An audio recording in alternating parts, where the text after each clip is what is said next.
TGIF. Hope you all have had a wonderful week. I know you are ready for the weekend to begin.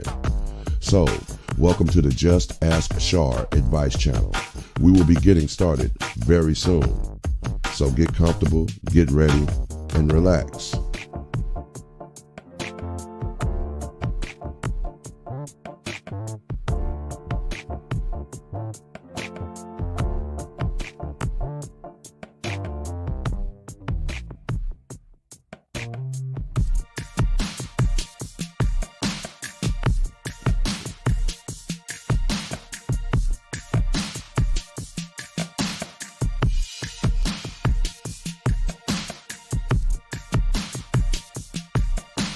We sincerely thank you all for your support.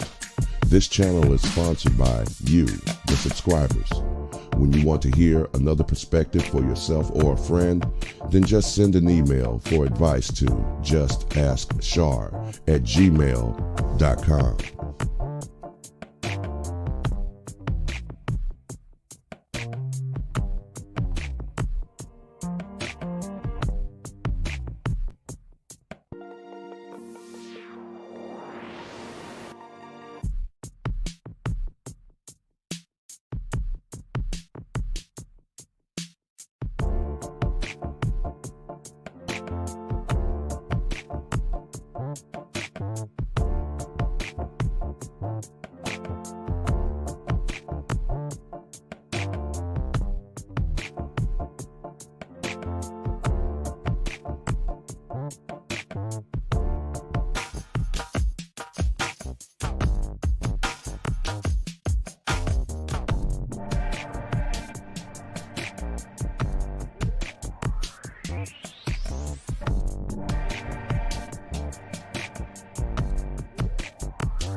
All right, we are ready to get this show started.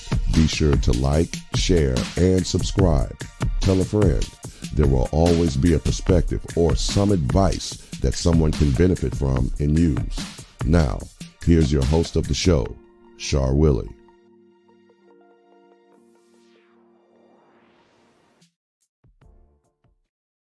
Greetings, TGIF, everyone. How are you? What's going on? How are you? Hope you had a great week.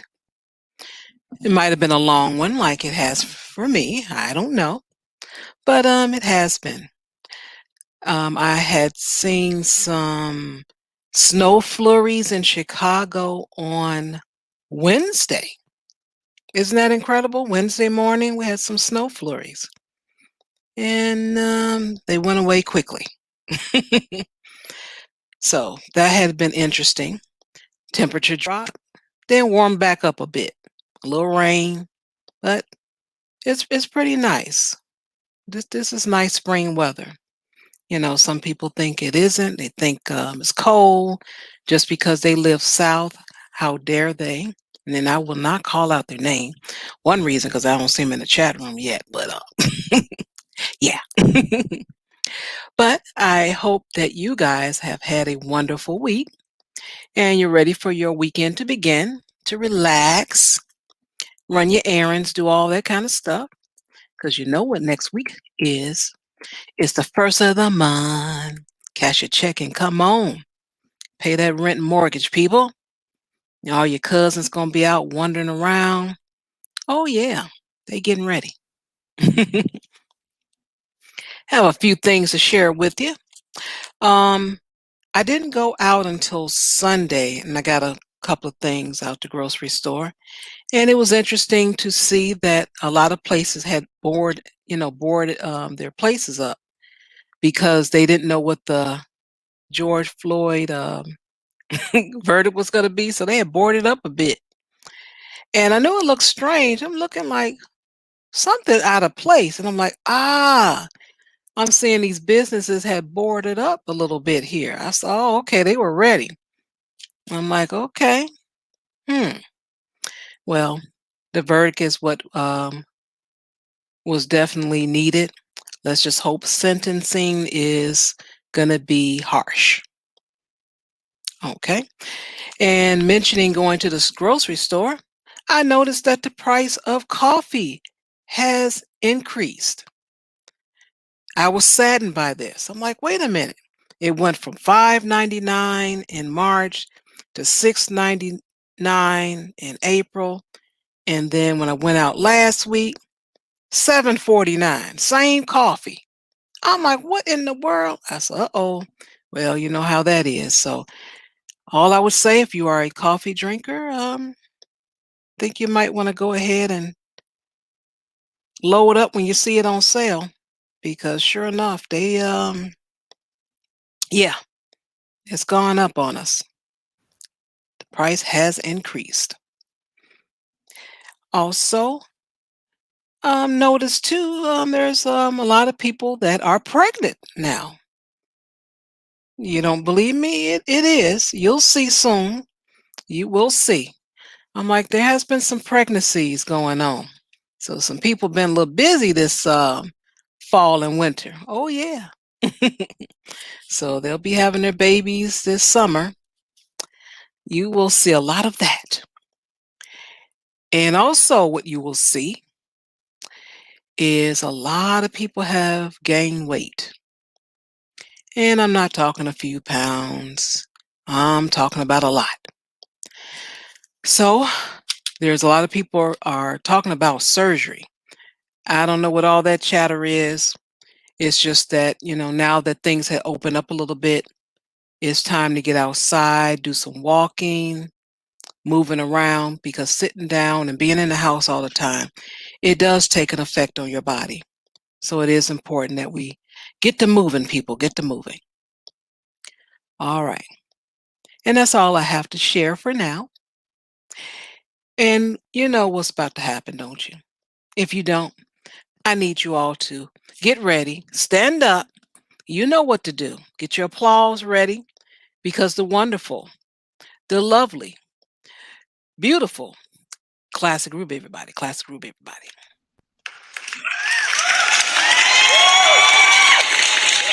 Oh, thank you all. I am lovely and beautiful. You forgot Precious, but it's okay. You can put that in the next one. How you doing, this lovely TJIF shy? I am wonderful. How about you? I am not too shabby. It doesn't matter what kind of day I'm having on Friday. I know by 10:30 Eastern time, I'm going to be having a great day, right? Because I always get this lovely welcome whenever I come. It's just like, just brightens up my whole day. Well, thank you, man. Thank you. Well, I am so glad that you enjoy I it. definitely do. And I wanted to just say really quickly, like, listen, everyone packed on. It's kind of like when they have like the college 15 pounds, everyone packs on their first year of college. It's like it's the COVID 30. Like Yeah. everyone is just packing on about, yeah, 30 or more pounds because they didn't realize how much excess calories they were shedding from running around all day, just being outside of their houses. They thought they had a desk job. It's not making much of a difference now that they're working at home at a desk, but you're not walking anywhere anymore. You don't have to walk down those corridors or run down to the photocopy machine or whatever it is you used to do. So, a lot of people are a little worried about this. And, what I think is amazing is we have the internet, y'all. Like, if you search YouTube, you can search YouTube for any type of exercise. Like I have on my playlist, I have exercises like ab exercises you can do while still lying in bed. I'm so serious. Like actual exercises you can do without even getting up from bed, exercises you could do while still sitting on the couch watching TV, exercises you could do like you don't want to go outside, you could walk inside your house in place and burn calories. Like they're making it easy. So we just got to take advantage of the resources we do have. You don't have the gym, you can't wander about, especially if you're over here in Ontario, but dude, like there's 10 billion videos on how to work out in the laziest ways possible on YouTube. Just search for one. Like whatever it is, I promise you there's a workout for it. Promise. Yeah, I agree with you. Mm-hmm. Did some Google.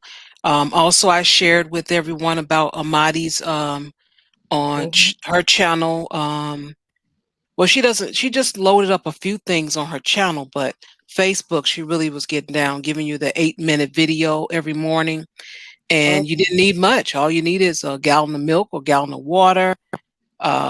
If you had a weight, you can use that, but it was real simple and Mm-hmm. just some small movement. That's all it takes to get to moving. That's all. Not a whole lot, just Mm-hmm. something. You know what? I actually read an article. It wasn't enough that I was going to do it for the news show, but I'll just mention it now since we're talking about this. Hmm. So they say that, you're sitting around all day doing nothing. That's cool. But if you stand up once an hour, like set your clock or phone or whatever to go off once an hour to remind you. If you stand up and stretch, just like a basic stretch, you will Uh-huh. actually burn more calories the whole day. You'll speed up your metabolism and everything just from moving. To stand up and gently stretch once an hour for like a second. So, I mean, that's an easy, easy fix. Like, even if you're too lazy to start like 8 minutes of working out, just stand up once an hour and like just stretch your arms out, stretch your back, and sit back down. And that's going to actually go some way towards burning off some of those calories, speeding up your metabolism again, stuff like that. So, it's a little tip. Yeah, that's wonderful. Because I think I shared it. I know I mentioned it that there was an article I read that's called that sitting is the new smoking. Mm-hmm. So it's serious out here. So let's get them moving, people. It is warming up, even if it's just inside your house, standing up, as Ruby mentioned, just something. Let's get them Mm-hmm. moving. Exactly. All right. And let's get ready for the show. We have the ex wife financial trouble is still following you. Ha ha. Uh-oh. Uh-oh. Mm. I already feel Ruby's gonna be the problem in this one. I already feel it. I didn't even hear it. And I know I'm gonna be the problem. All right, let's do Oh, it. well, let's see how people feel about it. It's going to be interesting. Mm, All right, let me set it up here and the Chrome tab. And here we go. Voila. I have an interesting letter from a young lady, and this will be featured on tonight's live stream. The letter reads, "Hi, this is a slightly complicated situation, and I'm going to try my best to explain it, and hopefully someone will be able to offer me some advice or at least point me in the right direction. I'm 28 years old, and I've been with my boyfriend, he's 31 years old, for a little bit over 2.5 years, and we do live together. All of the household bills get split in half and mainly come out of my account because I earn more than he does, which means I have the main control over the finances. When he was with his ex wife, they got themselves into a lot of debt, and when she left, she basically left him to pay it all off, which means in reality meant that when we got together, I have been supporting him to pay it off, and I thought we had the majority of it sorted out. However, over the last couple of weeks, a couple of things has been happening. and I'm about to lose my cool. First, I have had 2 visits from bailiffs looking for his ex wife for the debts in her name for thousands of dollars. Even after I said that she doesn't live here anymore, they are claiming that my boyfriend is still liable for the debt, even though he had no idea she wasn't paying it off. Secondly, we had a letter addressed to my boyfriend saying that we owe money to a company neither of us heard of, apparently from a loan that was taken out in 2017, and he swore to me he knew nothing about this. When we called the company on the letterhead and investigated this loan that he says he has no idea about, the company did confirm that the money never went to his account. So my boyfriend called his ex-wife and did find out she'd taken out a couple of loans in his name, and she wasn't sure if she had paid it back. Evidently she didn't, since we're getting letters about it. But she said that's his problem, not hers. And lastly, the final nail in the coffin came this week. We received a letter stating that one of the debts had been paid off. He didn't know he had one, let alone multiple ones. So basically, what I need to know, is he liable for any of this? Is there any way he can argue this in court?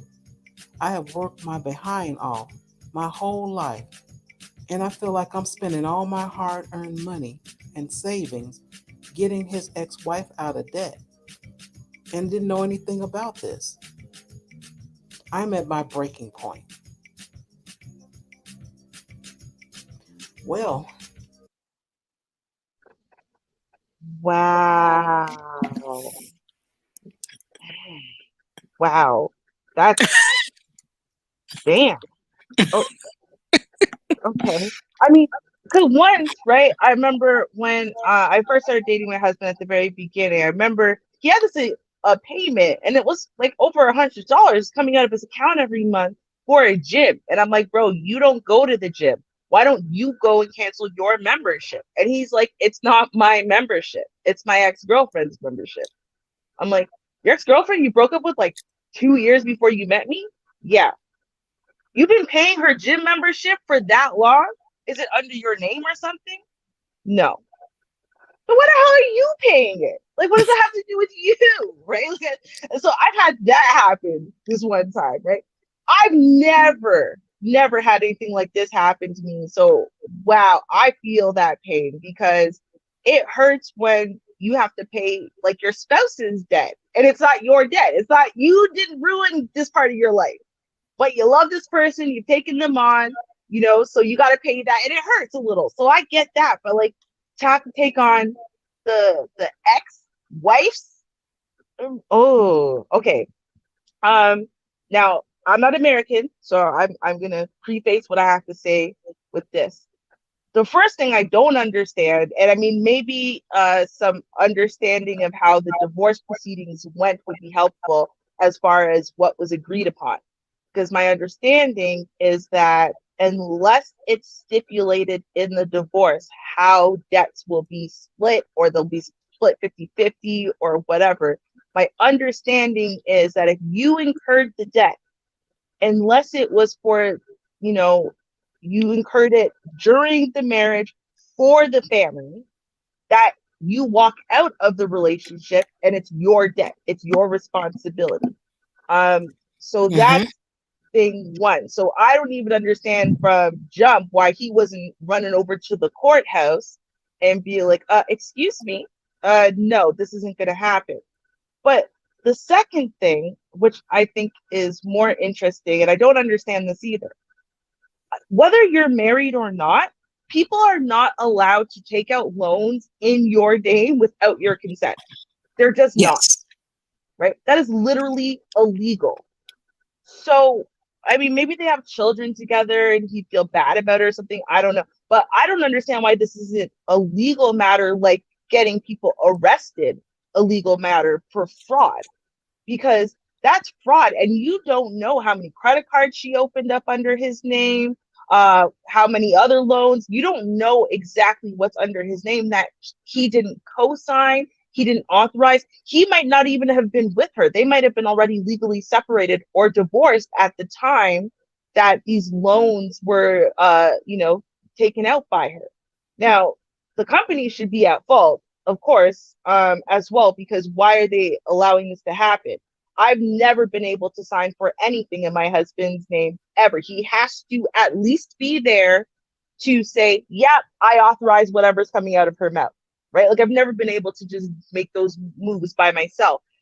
So I think the companies can be liable and you might even be able to sue them as well. But in the meantime, I think you need to be pursuing this both civilly, but also as far as going to the police and filing something regarding fraud, because it sounds to me like the last couple of things that you said there, it sounds to me like this is a case of fraud. She's going out and taking out loans in his name that he's unaware of, either during or after the marriage ended, and that's not something you just have to live with. It's not. That's crazy. I'm still confused about the we part. She did a whole lot of we, Mhm, us, we, mm, us. mm, I am still trying to wrap my head around that. facts.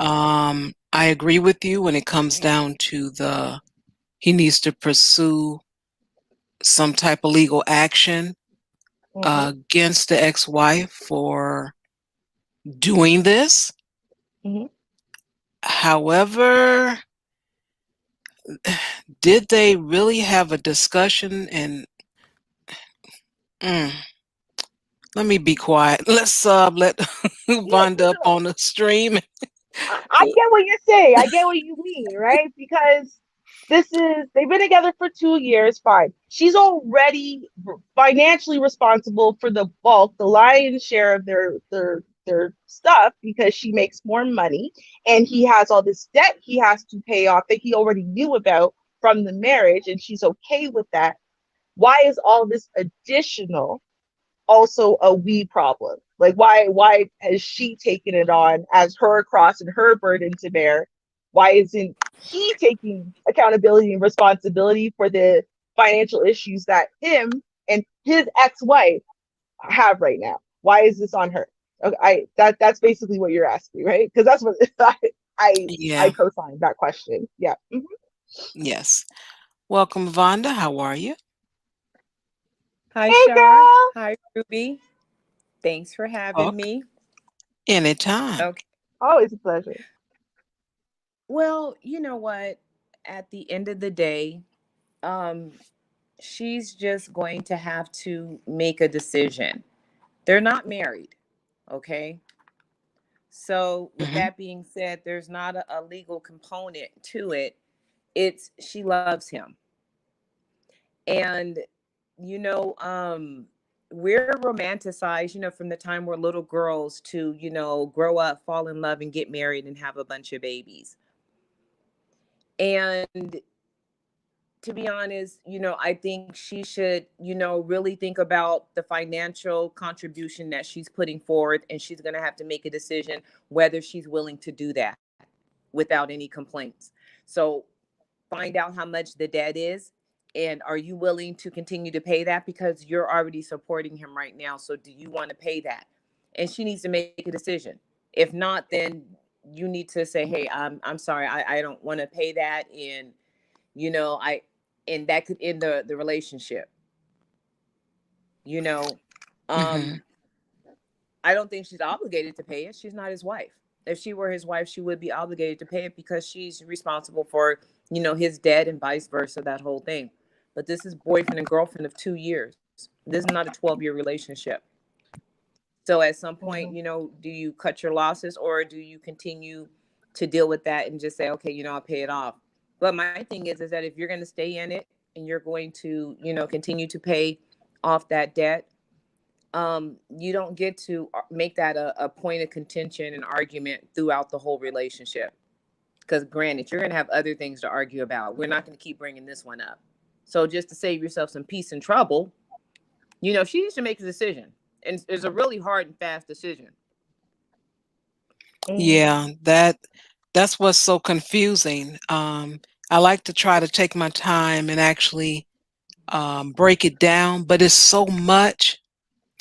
And because I thought about it when I uploaded the video, I'm like, do I want to answer it or just discuss it live? Because I just was just shocked over the we, and us. And there's so many questions I have.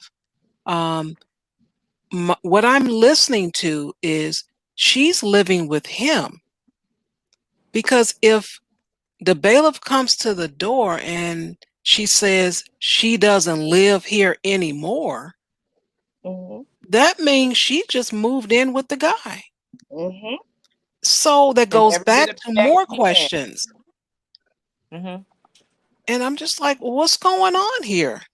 You moved in and then you paying half? What? Yep. I'm confused. No, I think she's paying more than half. So that might explain why it is she thinks she's getting a fair deal, because she's not paying rent to some random person. She's obviously, like Vonda said, she's emotionally invested in this guy. I love him. She probably sees the whole future and she assumes she's going to spend the rest of her life. So the fair deal is that, okay, she's paying half of she's probably paying like the majority of the mortgage, and then they're splitting the utilities and whatnot, because he's got to pour so much of his money into all of that debt repayment, and she's okay with that and buying the food and blah blah blah, because she sees this as an investment for her future. Because overall, she wants to marry this man. She thinks this man is going to marry her, so she sees this as a future thing. And I think because I am similar, I have a similar mindset that way. I guess that's why I didn't initially kind of question that. I'm like, all right, I get that part, right? And that's why I went to I don't think she has an issue with it. I don't think she had an issue in general with the fact that, she might be paying half or more, or even she's putting her money towards his debt. I don't think she had an issue with that, because I think he came into the relationship and said, yeah, I'm buried in debt, so you want me or not? And she accepted it. She's good with that part. The problematic part is all of the new debt that just keeps randomly arising, and things that the husband's never, or her boyfriend's never heard of before. And, new sign up stuff and new issues, new hits to the credit. And, oh, yeah, you paid off this debt. What the hell debt is that? I didn't know I had it. And so I think that is kind of her question. Like, she's not necessarily complaining about his debt per se, and that, the fact that she's taking it on, but like, she has fully in her head, she's basically married to this guy. So she's basically saying to us, like, This is my husband. This is what my husband's ex-wife is doing to us. Now what? I don't even think she's thinking about like leaving, or like it's too much or whatever. I didn't get that vibe. I agree. And that's why I'm a little confused. But, everyone has to make their decisions, and that's fine. I'm just trying to get over the initial shock. Well, I guess it depends. I mean, and I think I said this on Wednesday, but, in this day and age, like, we wanted women to be able to be super bosses, right? I mean, as women, we want that ability. And so that means there's going to be more and more of us who are making 6 figures, who are nearing 7 figures. We have huge bank accounts. And so, money is less of an issue or a struggle for women who have more of it. And so, I guess it's kind of like the way that guys who have more money are going to start seeing it. Or at least I think that's how it should be. Where it's like, if you make a lot of money, this guy works hard, but he doesn't make half as much money as you do. Right? But he has every other quality you want and need in a man. Are you willing to shift your perspective when it comes to the money issue and how much money you're putting in and stuff like that? Are you willing to shift that and, be good with that? And I think that she kind of said, yeah, she found the right guy. He doesn't have the right bank account, but That's something she can sacrifice. She's all right with it. Yeah, that's true. There was no complaint at all. She just wanted a solution as far as her spending her money on the ex-wife debt. Mm-hmm. That was actually clear. I can't even deny that. That was clear in her letter. Um, Mm-hmm. but there is some fraud going on. The ex-wife has no she has no regards to the guy, just none. She doesn't care. It's like, oh, it's your fault. It's your Mm-hmm. problem now. Oh, you fix it. But you Mm-hmm. use his name. I could see if you use your name and it just happened to happen. No, you use his name. That's fraud. Mm-hmm. Right? It makes me wonder if he's like a more submissive type of person, just because I don't know. I can't imagine doing this to an ex, right? And Hmm. thinking I would just get away with it for years and years and years. And, every time I get caught in something new, I don't feel a way about it at all. I just keep doing what I'm doing, Exactly. right? Which then makes me feel like, does he just lay down and take it? He's just the kind of guy who lays down and takes whatever you throw at him. So he's never going to fight back, and it's on her. And that's where my issue comes in. Like, this should not be her problem, right? She shouldn't be the one writing into us. He should be. He should be like, what the hell are my options? My ex is doing this to me. This is crazy. It's putting an unfair, burden on us. And I've had more than enough. I've tried this. I've tried that. None of it's worked. What do I do now? Because what can she do without him moving? Like, he has to be the one who's setting this stuff up. He has to go into the police and say, this is fraudulent. He has to go into the court and say, this is fraudulent, or this is wrong, or we never agreed on this. Like, she can't do that for him. So why isn't he the one writing in? And there's no mention that he's concerned. Mm-mm. None. That's the other thing. There's nothing in there that says, well, he got the letter and he said this, or he reacted this way. She's doing all the reacting. And I understand that she makes more than him. She's in control of the finances, but he doesn't seem to be too involved with that part. It's like he just going along, doody doody doody doody do. Mm-hmm. But Right. I would have a problem with someone using my name. I mean, your Exactly. name is all you have. That's what you should stand on. So the fact that he doesn't have the pride, or I haven't heard where he has any pride in his name, that's a concern for me. And Mm-hmm. she can fight all she wants. This may still continue. If I don't know. Does he have backbone to press forward? Um, where's his courage? I don't know. If something's missing from him. Yes. Uh, you know what, Shar? A thought occurred to me while you were speaking. Maybe he doesn't seem surprised because he's not surprised.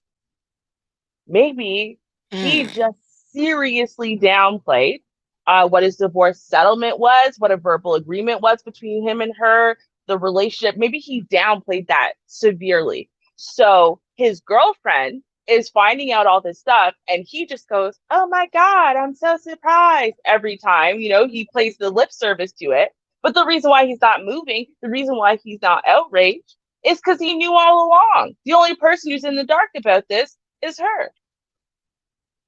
Oh. Mm, right? Oh, and that's true. She is in the dark about it, but now that the light has been turned on, what are you going to do about it? If she doesn't want to pay the wife's debt, that means she's going to have to pay more of the other bills. I don't know Mm-hmm. if that was said, but that she's going to have to pay more of the other bills, which means she's going to be supporting him even more. And then it just becomes a matter of, money, where money is allocated. You're essentially still paying her bills. Mm-hmm. Whatever he's responsible for, it's all bleeding into everything. If she's starting to pick up his slack because, oh, now I have to allocate an extra $100 a month to this bill because she opened these credit cards in my name or $200 or $300. No, but that's, $300 more that she has to come out the pocket for, which essentially she's still paying his wife's bills. So she can call it what she wants. If she's going to stay with that man and she's going to, make a decision to pay those bills, you have to bite it. It's a debt. You're going to pay it off. And then after that, she feels probably everything's going to be happily ever after, which, of course, there's going to be a whole bunch of other stuff that's going to come up. Because a lot of people, separate, due to finance. That's harsh. And my thing is, you're not even married to him. So I'd be like, well, you know what? It's like, I didn't sign up for this. And you know what? He had every right to do the same thing to her. Not if, he had kids with her, you have to make sure that those kids are well taken care of. And if the mother is homeless, the children are homeless if she's the custodial parent. So let's not get all crazy with it. But, just your girlfriend, you're not going to want to be responsible for her debt, and you shouldn't be responsible for it. I mean, she came into this with this debt, that she had to be able to handle before she met you. What if there were no you? Unless you want to help with that debt, it should not be an obligation. It becomes a legal obligation, when you become married. A marriage is a big agreement. It's like, I got your back, you got mine, whether you want to or not. This is our agreement. That's what a marriage is. Yeah. I mean, I agree with that, right? I think, because, like I said, oh, you came back. Sorry, you went out, Vonda. Uh-oh. Uh-oh. Am I here? Okay, you're there now. Yeah. Okay. Am I here? Am I gone? You're here. You're here. Okay. You're here. Don't hear you now if no, you're I speaking. can hear you, Ruby. I was done. Oh, okay. There we go. Gosh. So, I don't know. Okay. You're on a little delay. Yeah, didn't know you were finished speaking. We got you now. Okay. All Okay. right. All right. So, yeah, I think as a person, and I've said this before, right? Like every relationship I've had, we end up having like a community money, whether it's my bank account, his bank account, or we've opened a shared one. We have community money, and basically my money, whether it's the majority or the minority, gets dumped in there. His money, whether it's the minority or majority, gets dumped in there, and then we pay bills and put into savings and save for vacations from this one bank account. I've never really been someone who cares about who makes more money or who has more debt or whatever. Finances, like, it's not my number one priority, which is why I said I kind of can relate and say I am this kind of person. So because I'm this kind of person, it doesn't seem that crazy to me that you'd be willing to take on a guy who has a lot of debt. And so the repayment, in essence, would be like maybe 60 or 70% of what he's making goes towards paying down his debt. And so he only has 30% to put into the household. I would be okay with that as long as, I actually do make the other 70% to cover. Now, the issue that I would have with this, like I said, is the fact that, okay, my money's going towards this, your money's going towards this. We are keeping ourselves afloat and hopefully building towards something. Why are you okay with magical debt just continuing to pop up out of the woodwork? Like, why are you okay with this? I am okay with, having this financial responsibility. That's cool. But why are you not turning around and being like, oh, hell no. Oh, hell no, I'm not paying extra money. Oh, no, hell no. No, we're taking this woman to court. Baby, are you okay with my kids coming to live here with us full time? Because I'm going to send this chick to jail. Why is that not what's happening right now? Because that's where I would be, right? Like, you couldn't use my name and be opening. Right.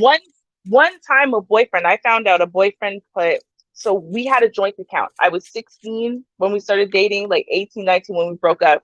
And then we got back together for a very short period of time. Now, when we were together in that, few years, he lost privileges to his bank card. And the reason why he did is because he was depositing empty envelopes into the machine and then withdrawing the money.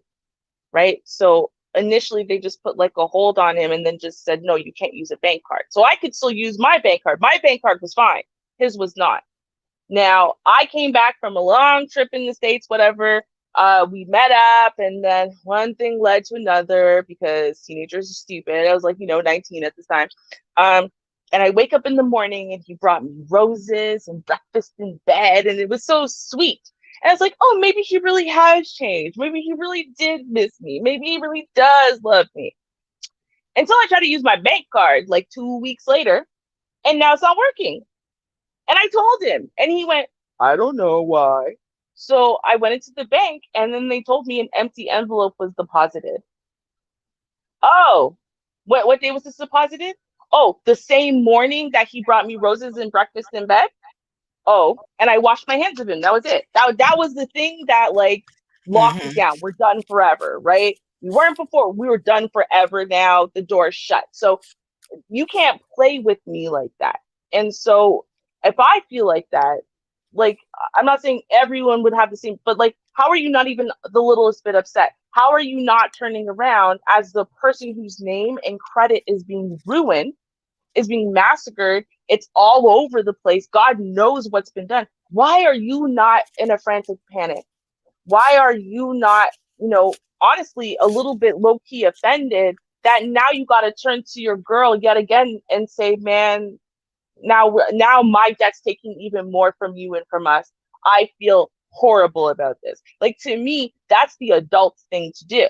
That's what grown folks who have full accountability do. And the fact that he has none of that for her, like I said, I'm the kind of person who would do something like this.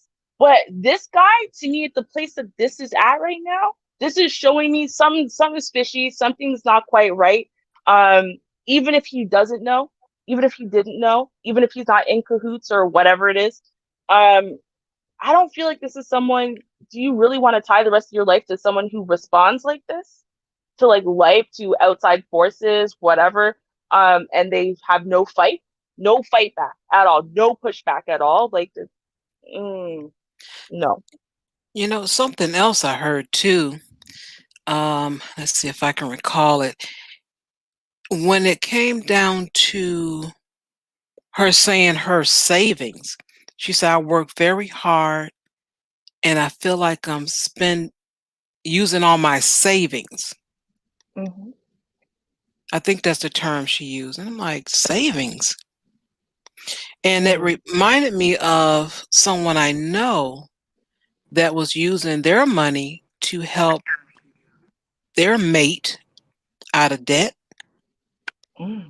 And it didn't work out, of course. A lot of time it doesn't. But, picking up someone else's debt for a dream. And I say that because you don't know where this relationship would go. And she's living with the guy. Even though she started off the letter saying they're living together, when she said that the bailiff came, or a couple of bailiffs came to the house and asked for the ex-wife, and she said she doesn't live here anymore. Mm-hmm. And I'm like, wait a minute. You're doing more than just contributing more than half of the bills. Mm-hmm. Just, like the other letter we had, you don't have any type of nothing. You're a a renter? If that, you don't even, I doubt if you have a contract. So I don't know if they're in an apartment or a house. But the fact is, he can put her out. He may have to give her a 30-day notice. Depends on where they live, but still. And if you're speaking, I don't hear you now. How old is she again? She's 28. Oh gosh, I don't know. She's 28. Okay. I think what I'm gonna do is I'm gonna go out and restart my device because I think that's probably it. All right, we'll be here. On internet. Well, I mean, all of Canada's cellular service was just out, period, for like a day. So I can't complain too much that her internet's just a little finicky, right? Like the kind of hater would I be? But yeah, you know what? I didn't even catch that she said the word savings though. I actually missed that part when Maybe I misheard it. I apologize. Because I'm thinking that's why I used to thumbnail. I'll go back, Hey, some people come in late. mhm. I'll go back and see what we heard. Let's Yeah, yeah. try about right there, maybe. Means I have the main control over the finances. When he was with his ex-wife, they got themselves into a lot of debt. And when she left, she basically left him to pay it all off. Okay, so she left. She up and left where they were living. I Hmm. just caught that. I just realized. Well, I know that. Yeah. Okay. Yeah. I didn't quite catch it. I just figured it out. Okay. Let's continue. Hmm. Which means in reality meant that when we got together, I have been supporting him to pay it off. And I thought we had the majority of it sorted out. However, over the last couple of weeks, a couple of things has been happening, and I'm about to lose my cool. First, I have had 2 visits from bailiffs looking for his ex-wife for the debts in her name for thousands of dollars. Even after I said that she doesn't live here anymore, they are claiming that my boyfriend is still liable for the debt, even though he had no idea she wasn't paying it off. Secondly, we had a letter addressed to my boyfriend saying that we owe money to a company neither of us heard of, apparently from a loan that was taken out in 2017, and he swore to me he knew nothing about this. When, does that sound like some doubt to you that she believed him? Hmm. Hmm. And That's he something swore to else. me. Hmm. Hmm. I'm going to play the rest and then I won't stop it. Okay. When we called the company on the letterhead and investigated this loan that he says he has no idea about, the company did confirm that the money never went to his account. So my boyfriend called his ex-wife and did find out she'd taken out a couple of loans in his name and she wasn't sure if she had paid it back. Evidently she didn't since we're getting letters about it. But she said that's his problem, not hers. And lastly, the final nail in the coffin came this week. We received a letter stating that one of the debts had been paid off. He didn't know he had one, let alone multiple ones. So basically, what I need to know is he liable for any of this? Is there any way he can argue this in court? I have worked my behind off my whole life, and I feel like I'm spending all my hard earned money and savings getting his ex wife out of debt. Hmm. All right. So Yeah, she money says and savings. savings. Hmm. Wow. Wow. It's worse the second time. That's why, why I was telling you, I'm like, I'm speechless. It's so many different things. And I'm like, wait a minute. Now I have to actually say I understand that she's a younger lady and 28 may not seem that young, but if you just started dating a little later, it can be, kind of new to you still. And she ran in with both feet. She like, okay, I'm gonna move in here with this guy and we're gonna split the bills, but I'm gonna end up paying more and I'm gonna spend my hard on savings and she's all gun ho. So I don't know what she sees in the dude, but it took a while for him to call it X. And I'll just leave it like that and let Chandra speak because he just arrived. Welcome, Chandra. Hey. Hey, good evening. Unfortunately, I'm no longer allowed to have the Hey, asshole corner on Chandra. this one. I'm going to take the a-hole room, the entire room. All right. So first of all, he's trash. His ex is trash, and Okay. this chick, if she don't make the right decision, she's trash too. So here's what's Oh. going on. Yeah, here's what's going on. You were in a marriage. You were with somebody, and you leave this marriage knowing that you have debt, knowing that you are court ordered to pay that debt, right? Because the debts are split equally, or however that means. And you go into your next relationship with that shit, and you don't bring that up front. That's like a chick coming in with six children into the relationship and said, "Oh, I didn't know that he would have to help me take care of these kids." All these dudes in the manosphere that want to start yelling and complaining. Look at this dude. This dude's trash. Mm-hmm. Now she's trash for opening accounts in his name that he didn't know about. But the moment he found out about this debt in court, the moment divorce court said, "Well, you know, you owe this, you're liable for this, and this," right? What point does this guy go and say, "Hey, you know they got free credit reports out there? I should go and get me one of those." Oh, you know what? They got Credit Karma out there. I should look at that to see exactly what I owe. Does he do this? No, no. No, instead he rolls up on this chick and like, "Oh, you making money, chick? Ah, yeah, let's go Dutch. Yeah, I'm a flying Dutchman. I'm gonna take Cerulean's word for that, man, because that's what he is. He's a flying Dutchman. He shows up, he's like, "Hey, let's go Dutch. You know, I'll split half the bills with you, but you know, I got all this debt. You gonna help me pay that too, right? Right? No, trash. That's what he is. Well, thank you, Chandra, for saying that because you're making me think you do find out your debt when you go to court when you get in a divorce. So he did know at least most of it what he had, and so by him knowing that when he got in a new relationship with the young lady, he already knew what the debt was. Now, as far as how much he told her or whatever, I don't know, but yeah. He knew from what he was told in court that he owed. And you know what's messed up about that? Okay, let's say that this chick is the devil incarnate and she keeps putting his name on stuff. Let's say she keeps putting his name on loans even after the divorce. Let's assume that she's doing that, right? Mhm. Even if that was the case, there are things you can do. You can go and say, "Hey, freeze my credit." You call Experian, you call Equifax, you call TransUnion, freeze my credit. I don't want another loan coming out of my name unless I give you the password or I authorize it. Why? There's credit repair systems that you can do this. And what does he do? No, he goes and he's like, "Hey, you know this nice young chick is out here. Maybe she could pay my bills for me." That's fucking homosexual logic, in my opinion. Mhm.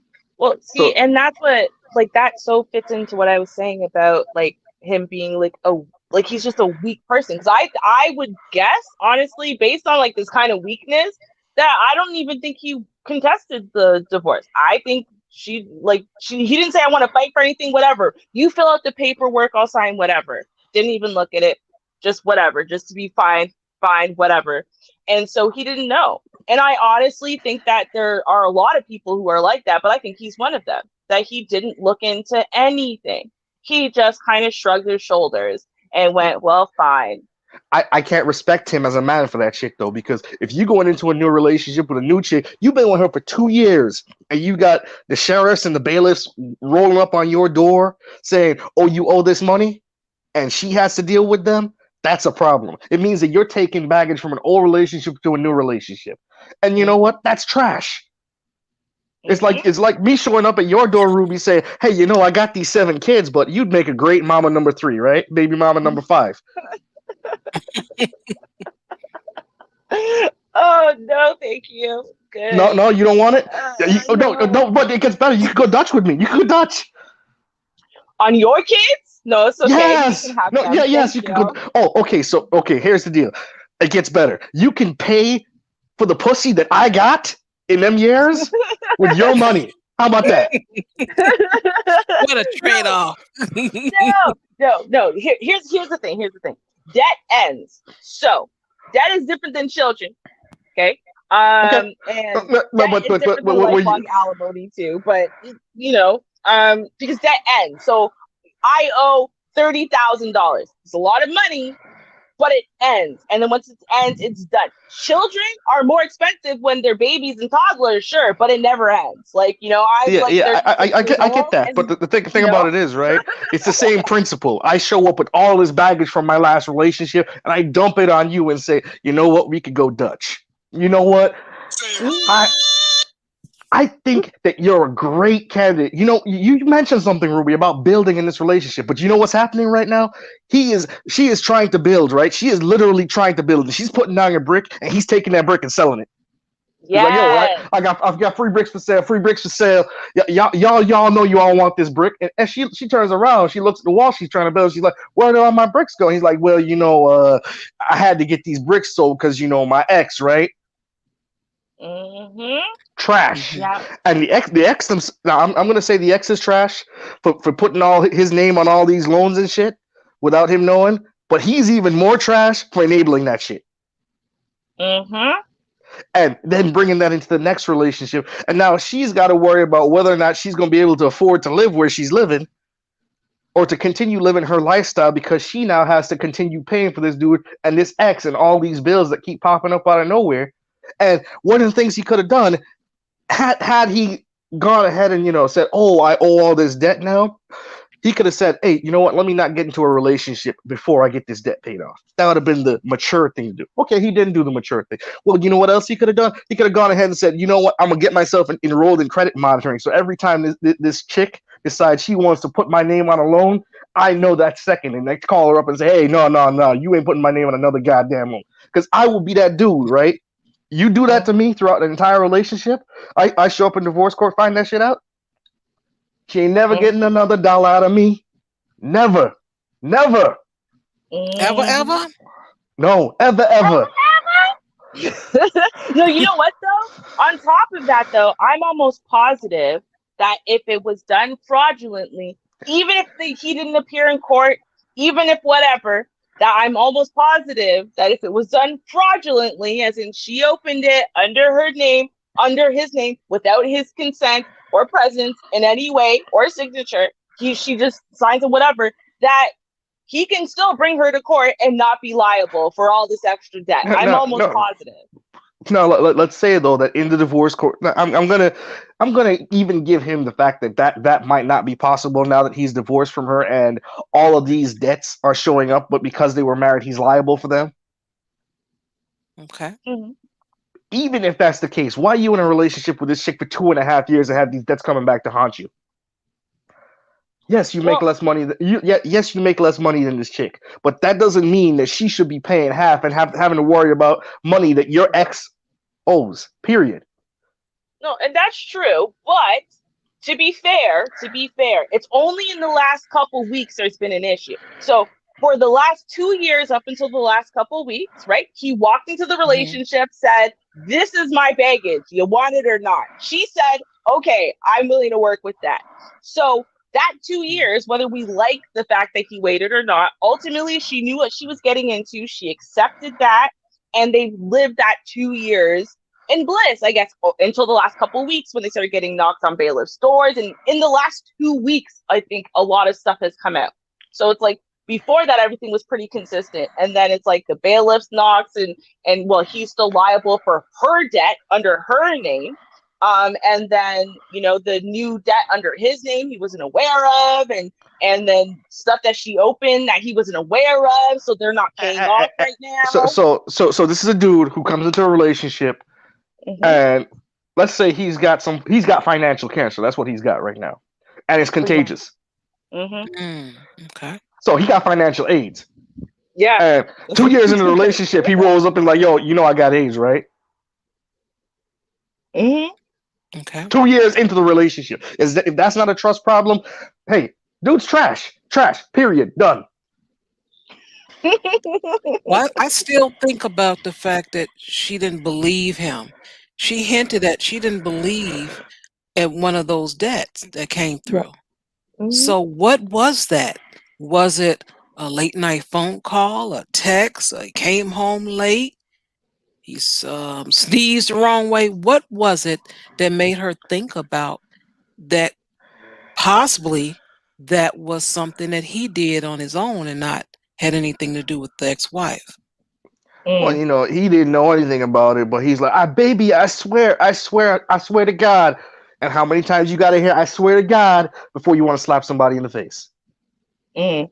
Well, Okay. that, or maybe it's something he already does that she knows he's fond of. Like, oh, it's that connected to the PlayStation 4, and he's a PlayStation 4 junkie. He's got thousands of dollars of stuff of PlayStation, but he's swearing this PlayStation that must be the wife's. Like, no, that sounds like bullshit because I know you and I know you're obsessed with PlayStation 4. And I say 4 because the PlayStation 5 only just came out. Right. So it could be something like that too, where it's like, well, I know my man, I know women. Generally, women don't like this stuff, and generally, my man loves this. So how is it not his debt?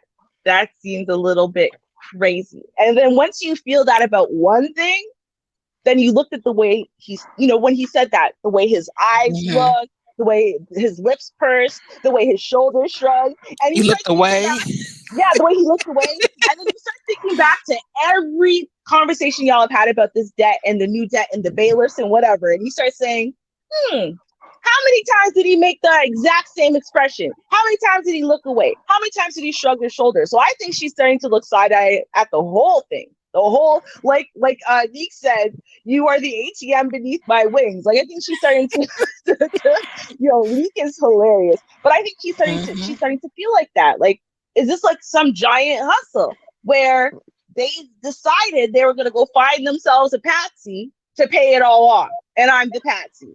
That's how she's Well, starting to look. you know what? I personally believe that the best solution for her is to leave his ass. She is not married to him. She is not liable for any of this debt. She needs to go out, live her life, find another dude that don't have 15 kids and don't have $15,000 worth of loans under his belt that he's liable for, that he doesn't care enough to know about. That's the problem here. He doesn't care enough to know about it. Otherwise, he'd have been on Credit Karma. He'd have been contesting these loans. He'd have been fighting this shit instead of paying this shit, right? But he doesn't care. It doesn't matter that she's got to wait another 6 years before she can have a kid, right? Because he can't afford to pay for that kid, and she can't afford to stop working, right? Right. Well, None of that's mattering to her right now, right? But the fact is, it does matter now because he does it. He's brought this entire thing into this situation. Find another dude. He's trash. Him and his ex are trash. well, what if she decides to go and get an apartment or move in with someone or move in with a She parent, needs to whatever. she needs to move in by herself, in my personal opinion. But if she decides to move back with her parents, good luck to her. But she can go ahead and do that, and she needs to lead this dude far the hell away. Make sure she leaves no documentation or anything, no financial documents or anything close to that near him. He's got Mhm. financial aids. It's gonna spread. Don't even leave the document near him. But you know what? And here's the thing. I agree with you on. We actually agree, yay! But no, I agree with you that ultimately this guy is trash. Now I see. Maybe I don't know if you agree with why I think he's trash, but see, this is what women mean when they say stuff like, "Oh, he's got drive," or he's got potential to be something one day, and blah blah blah. This what this guy is lacking, right? That's what women are talking about. When they bring up all those points as something that is important in a man and how they got, they got fleeced by the potential and fleeced by the drive and whatever. So they thought it was going to go somewhere and it doesn't, right? They have a guy who doesn't act like this, right? He's the type of guy who would. He'd be on the phone tomorrow. He'd be trying to get stuff done. And then 5 years in the relationship, they're this guy. And you're like, yo, dude, I'm not your mother and I can't do it for you. Why aren't you doing it? Why aren't you getting up off the couch and doing something? Why aren't you outraged? Why aren't you putting your foot down? Like, why is this woman running our lives? Why aren't you feeling like complete and utter shame at the financial burden you're putting on me? Right? Like, you should be feeling so much shame and contempt for self, and I should be the one sitting there and saying to you, baby, But you said we go I'm half the one who though. said this. Yeah, see, but that's what I'm saying though, right? Like, obviously they're going more than half if she's spending her savings and all of her money, right? And that's why I said that before. But like, he should feel horrible. The more stuff that keeps arising, so now it can't even be the way it was for the last 2 years. He should be sitting there hating himself, and she should be sitting there trying to go, no, baby, remember, I told you we're in this together, or blah, blah, blah. But he doesn't need that encouragement. He's good wiping her clean and doing nothing about it. Like, just because you, like, to me, if he really loved you, if he really, really loved you, like loved you, right? Mhm. There is no way he would be willing to allow his ex-wife's Bullshit. wrongs. Bullshit. Yeah, his ex-wife's bullshit. Thank you. I couldn't figure out the right word. Bullshit is correct. His ex-wife's bullshit to be ruining you and the two of you financially. There's no way he would be okay with sitting on his hands and doing nothing about it. There's just not. So What yeah, I was speaking to someone or a little earlier about this. Where is the talk of the second job for this dude? Oh, because you make more money, you can cover more of the bills. Oh, did he say, I'm going to go get a second job, pay off this shit so we could be free? No. Did he say, I'm going to find a way to get a loan to consolidate this shit so we could be free? No. Did he say, I'm going to find a way to make this bitch pay so we could be free? No. So It's not mentioned at all. It wasn't mentioned.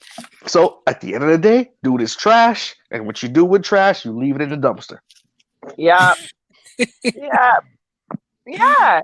No, seriously. Like I said, I am the kind of person, like, I don't believe in 50-50. I believe in community money. And I've said this before. So I don't care that I make more money or not. I don't care at all. It actually doesn't matter to me. That's not the point. You don't have to be the one making the most money as the man for you to show some type of drive and initiative about this. Again, like, okay, so he should be offering to get the second job, even if you don't want him to have it, because it means y'all will never spend any time together. And you've got this financially covered, and so you got to convince him. And you should be having to convince him. You should be having to fight him on this stuff. He should be willing to sleep an hour a day to try to be covering this stuff, because if he didn't have, the ATM beneath his wings, that's what he'd have to do to try to keep his head above water, or he would have to do something about it, like go to court and whatever. And he's not willing to do either of those things. He is leaving it on you and basically shrugging his shoulders and saying, "Oh." So you mean the same thing that his ex did to him, he's doing to her? Oh well, it's your problem now, right? There, see that right there? Trash. Trash 2.0, right? And on top of that shit, this is the kind of dude, right, that gives other dudes the nickname of Dusty. Right. Yes. Yeah. Mm-hmm. I can't even respect this dude because this dude doesn't even take a responsibility of his own crap. He's bringing it into another relationship, making the woman take responsibility, and then she has to be the one to say, "Well, I'm the more financially responsible of us, so I take care of all the finances." Mm-hmm. Yeah. He sounds like the kind of guy who's just been beaten by life. He's just been conquered. He's just over it, like living. Yeah, it definitely sounds like he's just living. I will not make that excuse for him. You know why? Because if he's got a woman he claims to so-called love, he find the motivation. I agree with I love this chick, so I'm gonna make sure that she don't have to put up with all this bullshit. I brought all this bullshit with me, but I love this chick, so I'm gonna make sure that we fix this shit and it's done right. Right? It's done, it's over with, so she can continue living her life and be happy. No. She could just take all the loads of my bull crap that I brought in, Mm-hmm. All $15,000 of my loans, you can go half on that, right? Exactly. No. Trash. Fonda's back. There she is. We heard you. You guys hear me? Yes. Go ahead. Okay. Well, the way I still see it is, you know what? She has to make a decision or she needs to run. As I was listening, I heard Chandra say trash, trash, trash, trash several times. And I got even more worried for her. She needs to really get out of this, because this could end up financially ruining her in the long run. Yep. I mean, and is it worth it? Is love worth having your credit ruined for, 10 to 15 years until you get it back on track, or however long it's going to take her? Is it, Well, I'm is it gonna worth guess. that? Let's guess that it takes 5 years of all the money in savings that she spent. So now he's out of all that financial issue that he had. Now what? I'm just Now they curious. What happened? now they can't He's afford to get gonna be pregnant sending because you another letter, Char, that he cheated on her, and after she done paid all his debt, now she wants to know if she should still marry him on Saturday. Oh no, because she right. invested so much time and Oh, yeah. well, you invest in trash, what do you Exactly. get? Mm. Rotten Well, no. trash. You know what? I have a solution. I have a solution that does not involve them breaking up. So he loves her so much, right? And he trusts her and they have a future together, right? So it's simple. All he's got to do is this. He signs over his house and all of his other possessions, if they're cars or whatever, into her name. And then he files for bankruptcy. Boom. Then in 7 years, he will have a clean slate, right? And for that 7 years, he can still work and pay bills, and they can still go there 50-50. Only now all that money she was funneling into his debt, she'll be funneling into her savings account, and she'll own a house and a couple cars and whatever. There you go. And if he really loves her and trusts her and is invested for life, and so it's worth all of this, then it's also worth just finding out what all that debt is and then claiming bankruptcy after you sign all the stuff over to your forever love. There you go. Well, Problem solved. you know what? That sounds like a great solution. But seeing as he didn't propose it, his trash just Okay. needs to go in the dumpster. Yeah, because that would have been a great solution coming from him, right? Hey, you know what? I found out about this bankruptcy thing. I could get rid of all my debt, but in order for me to do it, they're gonna have to take away everything of value that I own. I'm gonna give you the house. I'm gonna give you the car. Everything I own is yours. And then 7 years from now, we gonna have this shit together, and we won't have to pay on this debt anymore because I don't have anything of value anymore. He said that. That's one thing. No, he decided he was gonna lay with her and give her financial herpes. That shit don't go away. As a matter of fact, I think she should go and take a STD test right now because there's shit he wasn't telling her for 2 years, right? What if one of those diseases was one of those things he didn't tell her for 2 years? Just saying. Trash. True. Okay. That's fair. That's fair. But again, Financial I'm aids. see financial herpes. Don't forget financial herpes. A little different than the financial aids, right? You just have to figure it out. Most of us have never heard of this, but honestly, let's be real. Black people are not always the most financially literate, honestly. And That's true. I've met a lot of Black folk in my life, across 4 different countries, who literally did not know what their financial options were. They got credit cards because either they had heard about them on commercials, and then they got one in the mail when they turned 18, or they were on a college campus or something. They signed up. They didn't even totally understand the repayment concept or interest concepts, right? They get themselves into financial hot water, and they don't have the literacy to get out. So he might not honestly know. He might not. I'm trying to give them a little bit of credit. Ruby, you can try and make this guy an excuse, but he's still trash. Because the moment he divorced and all that debt was on his rear end, gotta censor myself. All that debt was on him, and that judge made it extremely clear. Yeah, you have to pay this. That was a court order. He has to pay this. So at that point, if he didn't wake up then, there is no waking up for this dude, financial literacy or not. Yeah. And then he went into the next relationship and said, "Hey, girl, you know what? I got all this debt. You want to go half? Want to go half on this debt? Wait. First, let me drop some D first. Let me drop some D, and get you all hooked, and then I'm gonna tell you about my financial problems." All right. Okay, but, and I want to, just because Canada's a little different. I don't know. Canada might be No, different, or some sir. states might be different than others. But as far as I understand, right, is that you only get this whole proclaimment from a judge that you have to do XYZ if you're contesting things. But if you both say you don't contest nothing, You basically only have to show up in court and say, yeah, you signed everything. You signed everything. Y'all are good with the terms. All right, done. And that's it. So And somebody has to go over the terms. The terms are there. well, I mean, I don't know. As far as I've seen, though, again, you don't necessarily have to put certain things in the terms. So if you don't have children or you don't have joint property that you own together, so both of your names are on it, you don't actually have to have a financial statement of record. So you don't have to have, okay, and we're dividing the debt that we've accumulated equally, and we're doing this and we're doing that. And if you don't do it, then it And defaults into then whatever the state agreement is with debt. yeah, Right? and then now he knows he owes this debt because he told her that all this they ran up a lot of debt in the marriage. His ex and him ran up a lot of debt in the marriage. So he can't say that he didn't know about the debt. No, he did know about the debt, and that's why she's been paying it for 2 years.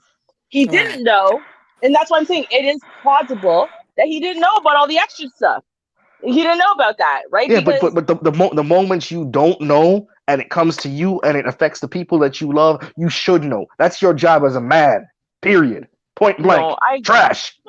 no, I agree. I'm not saying he's not trash because once the first thing happened, True.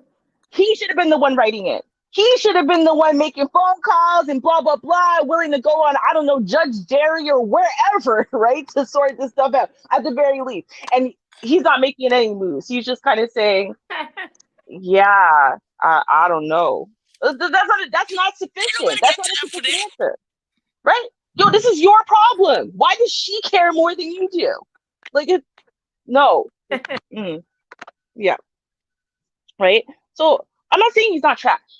I'm just simply saying that, I want to, determine what kind of trash is he? Is the recycling? Is he, compost? Or is he just like the, undetermined trash? You throw stuff in there when it doesn't fit into one of the other categories that can be used else, No. This is the trash that goes straight to the incinerator. It has no other use. Not even a little bit, huh? Okay. No, because think about this, right? You mean to tell me that you as a man Okay. go into a relationship, you put all of this extra weight on this chick. Uh-oh. You talking, Vonda? Can you hear us? Yeah, she said, "Can you?" and then kind of cut out. So I just wanted her to know we can kind of hear you. You might want to fix it though while Chandra's talking. Yeah, but, I think. Sorry. Go ahead, Vonda. I think she is. Can The you guys hell hear is me? going on with cellular? Yes. Oh, Yes. Okay, can hear you now.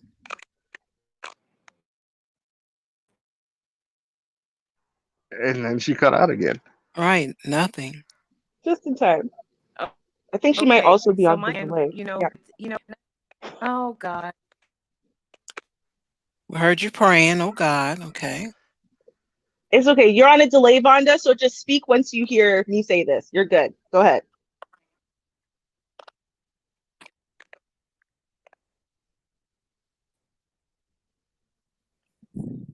Okay. So, but I Captain Saberman syndrome.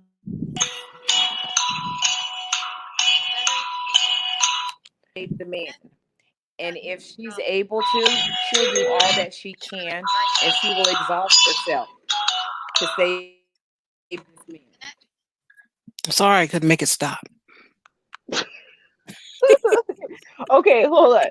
So I think you said, Vonda, that she's involved with this. Can you just repeat what you said? I don't know. I heard a lot of Jeopardy.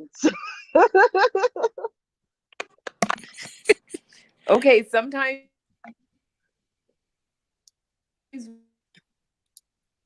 women just captains and trying to save this man. I already told y'all burn all them goddamn capes. Why? Yeah. Don't save him. He don't want to be saved. Don't save him. Right? No. And to be fair, I'm 1,000% that kind of person, which is why I own it. She did it. Now, Vonda, we only missed about 3/4 of that.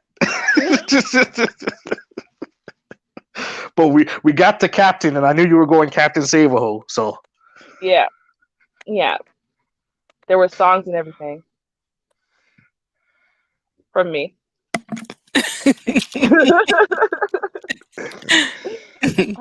I will lie.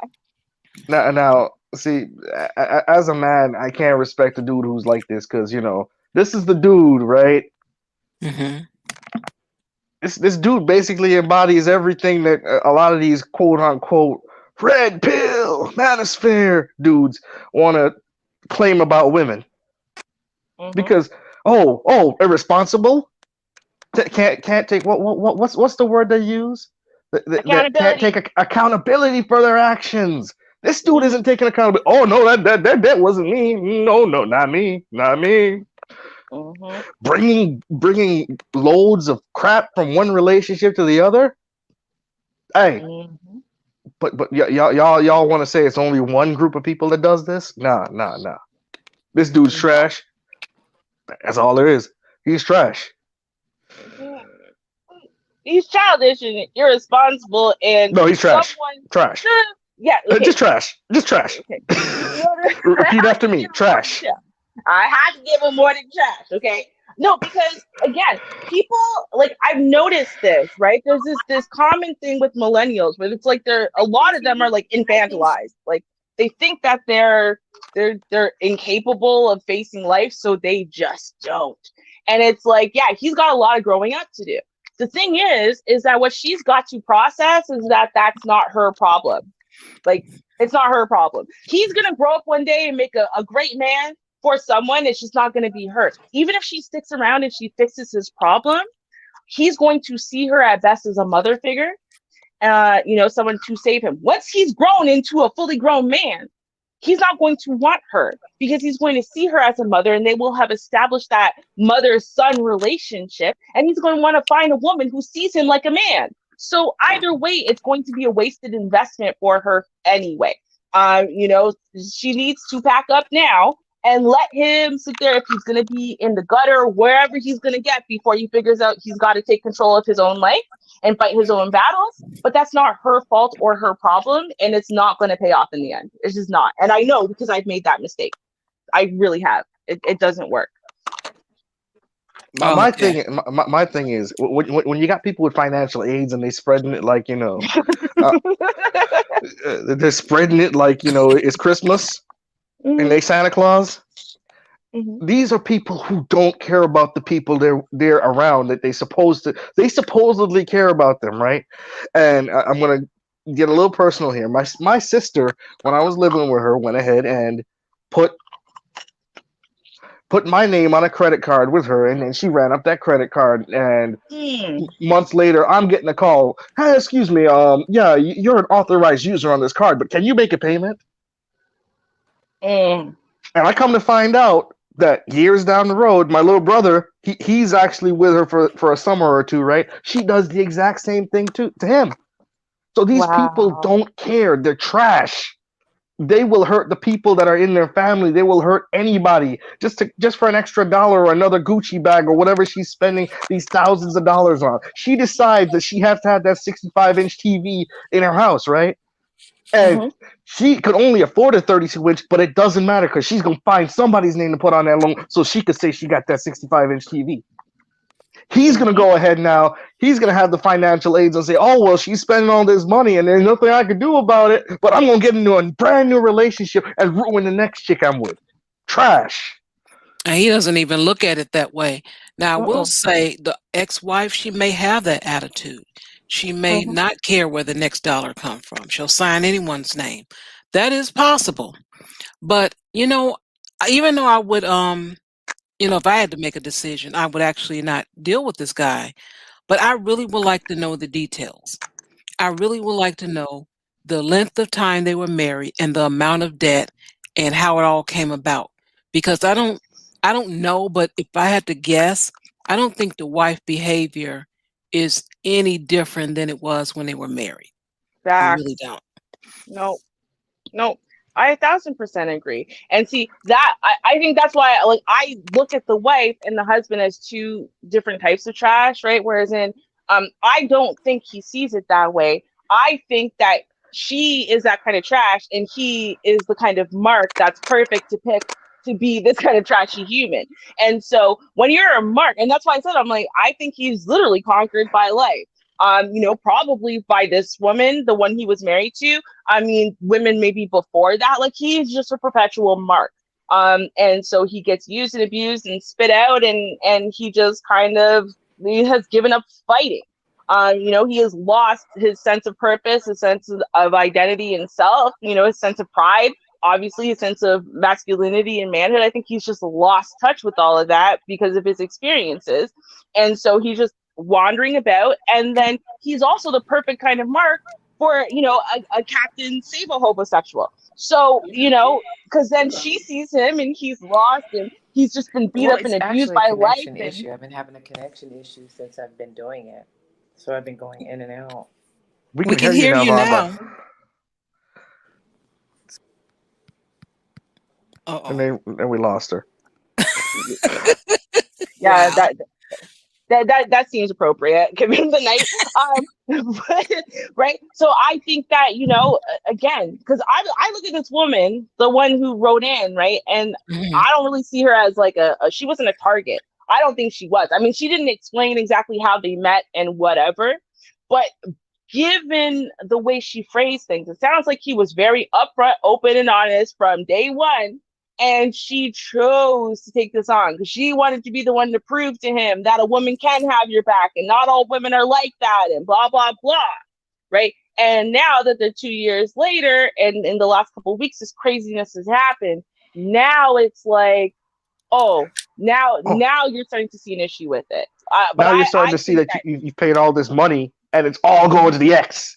Yes, exactly. Right. Now you're seeing that the debt could be in her name and he won't fight against it. It could be in her name. It's no longer trying to save him, saving his credit. It's her name and her credit. And he's not doing anything about it. Wait, what the hell is my role in this relationship again? Yeah, now I think that's what's given her the double take.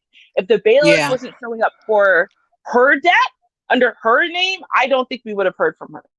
Honestly, I don't. Yeah, but see, this is that thing, right? Bailiff shows up, but it all boils down to this dude not taking care of his responsibilities. If he had taken care of this stuff, there'd have been a payment plan in place, and then the bailiff wouldn't have showed up, right? Mm-hmm. Yeah, he'd have called and disputed some of the debts. He'd have done what he was supposed to do. But this is a dude who doesn't do what he's supposed to do.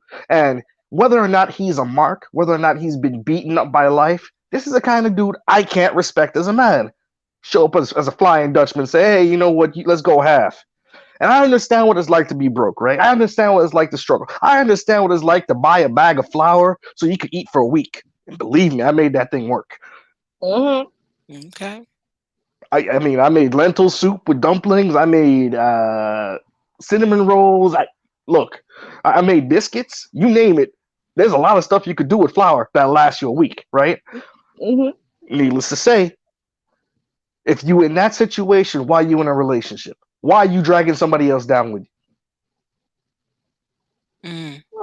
Yeah, but you know what? I think one thing is, right, is we're looking at debt like it's something you have no choice but to address. But a lot of people don't see debt that way. It's like they understand that they're $50,000 or $100,000 in debt. They understand that 100%, right? But then, like, that's when you just start dodging phone calls and blah blah blah and change your number and whatever. So, unfortunately, like I said, when I say that, a lot of people, not just our community, but everything that hits everyone hits us harder. They're not financially literate and they're not financially responsible. And so, things like debt, it doesn't make them panic. It doesn't make them feel like they've got to do something about it. It's something they can hide from. And they do until someone forces them into making a movement. And then they don't know what else to do at that point except for whatever they were forced to do. And that's why I'm giving him that tiny bit of credit, just because I've seen it happen so much where, like, people were just not aware. They weren't adding things up together. They had no general conception that they were really supposed to do something about it immediately.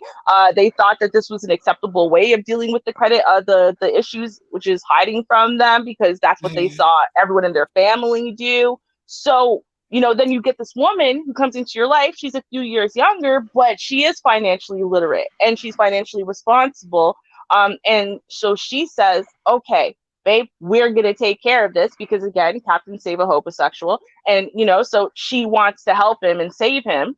But, we don't really understand. We don't know the condition he was in before meeting her. And I suspect that it was more in the, ball up and hide from it and maybe it'll just go away kind of group of people. And, but what kind of man lets his woman out front to fight his battles for him? See, a conquered one. Sorry. Okay, I'll stop using conquered. I'm repeating it because Nick pointed it out. I'm like, oh yeah. Okay, I'm gonna say it. Sorry, Nick. Wait, are we gonna go down the line and call this man dusty and dominated? Is that what we're doing? Let's just call him trash. I can't. It starts getting too close when I start hearing the voice. But you gotta, also I keep pointing out, she keeps saying we. I'm like, it's too much we. He got a letter and we. And this happened and we. And I'm like, she's really taking this on too personal, and I just did not hear where he's doing anything. So I have to agree with you. He's not putting his foot forward trying to solve the problem. And I want a man that's going to solve the problem, not me trying to solve all his problems. She walked in the door solving a man's problem. Okay, let's get a bank account and we'll split it this way and we'll do that. That's too much. That is just too much. But there is some good news. Because she's not legally married to him, and if you marry him, girl, I will slap you upside the head. I don't advocate for violence against women. I just think if she does marry him, she deserves to be slapped upside the head by the nearest person. And because you're not married to him, none of this debt is legally binding to you. Get out, leave. Yeah. If he really loves you and you walk away from this situation, he'll find a way back to you. But I don't see him doing that in ever. So go she would ahead. have to do that. No, she would have to leave, and that's what I'm saying. Like he wouldn't figure out a way out of his problems and find a way back to her. I don't see him doing that, based on the description we have of him so far. So yeah, go ahead, find somebody else, have a happy life. Don't you better not get pregnant by this dude. You better not get married to this dude. But see, she never said she never did. And see, that was the one thing I thought was interesting about this letter. So he was previously married to one woman. Now he's been with this one for 2 years. This one is willing to lose her entire life on paying off this dude's debt. And no mention of children in either of the relationships. I feel like that information was just left out. Not that there was no children. Because otherwise, wouldn't you state you have no kids? Y'all have no kids together. He has no kids with this woman. Like, I feel like that's a pertinent piece of information to bring up when you're in your late 20s, early 30s, as far as our children here complicating it. And so kids might be part of this. And that might be the reason why she's willing to save him or wanting to save him or wanting to help so bad, because ultimately a crippled, financially crippled father is not going to be one that can really, help with your kid in the long term. So you're going to be willing to do what you need to do while you're still in love, while the relationship's still working, to try to help him out of that for the sake of your future and your kid's future. I don't believe that she's in love anymore. No, she was. I don't think so. She was at one point, yeah. Till he pulled that song and dance where he went, yeah, that's totally. I don't know anything about that, and she's like, huh? What you talking about, Willis? Don Teasy, you're funny, but this will be the time you get pregnant, because he got a lot of energy for that. Don't have much money, so they're gonna be in the house squeaky, squeaky, squeaky, squeaky. So gotta be careful, young lady. Mm-hmm. Well, for the record, Nick, I did not use dominated except to repeat it after it was just said. I used submissive. Thank you. Okay. I wanted to clear my name on that one. I probably used the other one. I don't remember what it was. But okay, here's my thing with the guy, and here's part of the issue. Here's part of my issue in general. With the situation is I feel like we got a lot of information, but I feel like we're missing something. Like there's some key factors or points we weren't given. So if it wasn't kids and the fact that they do exist and or she has them with him, then it's something like maybe he actually is still technically married. They've been separated for a very long time, but he's still technically married. Or she started dating him when he was still technically married. And so it was Um, right. objection, hmm relevance. Um, the reason why it would be relevant is for the same reason that you having a kid with this dude would be relevant. When you walk into something that you technically know you should leave alone, right? And anyone knows, right? If a guy is still or a woman is still married, technically, right? Divorce is not finalized at all, and whatever, you should probably leave them to do that. You should not be trying to get into a serious relationship with this person at this time. But if you chose to do it, and then you chose to be part of the battle, and you chose to, we're going to be able to do this. Don't worry, babe. We can do this. Don't worry, babe. We got this. And so you already started that mentality from a long time ago. It's almost like in for a penny, in for a pound. It can change your mentality regarding things like the massive debt that was heaped on. You might even feel partially responsible for rushing through the divorce stuff and just sign it, babe, just sign it, because you just wanted the divorce to go away so he could be with you. Like, there's a lot of other things that could come in if you got together with him before the divorce actually happened. And let me rephrase my objection. How Mhm. does any of this change the fact that this dude is trash? Oh no, it doesn't. It's more speaking to her, right? It's not about him, right? Like, we've already identified for various different reasons, no matter how you kind of slice it, right? Like, this is not, even if you don't look at him like trash, he's just weak and he's just this, it doesn't matter how you look at it. This is not a good scenario or situation for her to be in. The guy she should not be with. Like, it's not about that. It's more about now trying to speak to her about her, like her mentality, because it doesn't matter how much you tell someone your man's trash, you should leave him, until you can kind of hit on why they're there to begin with and then kind of dismantle that.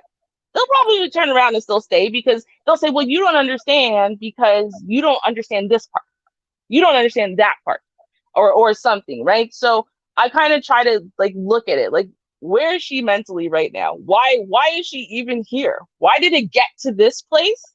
And she's writing a letter rather than saying, oh, hell no. You know what? Listen, I can't deal with this anymore. This is crazy. This is not my problem. Like, why? Because I think anyone would be in that position. Dude, I paid off your debt for 2 years. I paid it off. I've been paying your bills. I've been this. I've been that. Why are you not? It sounds like you're kind of fed up. It sounds like you technically have no ties. You're not married. You didn't mention kids. Maybe you have them. Maybe you don't. So then, but if you don't, then why are you still there? Just leave. Like, why aren't you just leaving? Why is that not feasible for you? When you wrote the letter, you're still talking about what we should do. That's what you wrote. She wrote the letter to ask what we should do. So she wasn't asking if she should leave this guy or not. She's asking what they should do as a couple to fix his problem, right? So it's like, okay, you're not there then. You're not at the place where you want to leave him. You're at the place where you want to fix his problem. But like, why aren't you at the place where you want to leave? Why aren't you at the place where you want to walk away from this and wipe your hands of it clean, because you're like, this isn't my problem. And he's not being honest, and he's not being forthcoming, and he's not fighting his own battles, and this is not a good situation. Like, you know? I don't think she's going anywhere. Mm-mm. I'm I sorry to don't. say, I don't think she's going anywhere. Just the fact that she wants to know how to work on this debt. Is he really liable of paying it? Oh my goodness, I feel like I'm going to have to keep paying. That's what I heard.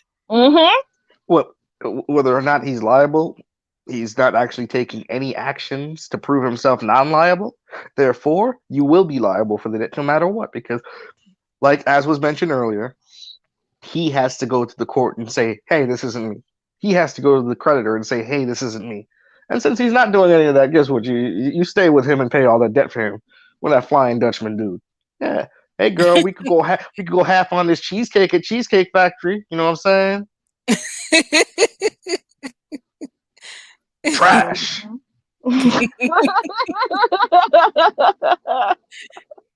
Yeah, there's no win-win. There was no mention about any type of future, just paying the debt. That's it. Nothing about we would like to do this. I'm thinking about this. He's thinking about that. Nothing. And yeah, that's missing out of the letter, but normally as women we'll at least put something in there to talk about the future. Shout out to Just DeAndre in the chat, and I quote, "This is the most expensive human vibrator ever, with financial STDs."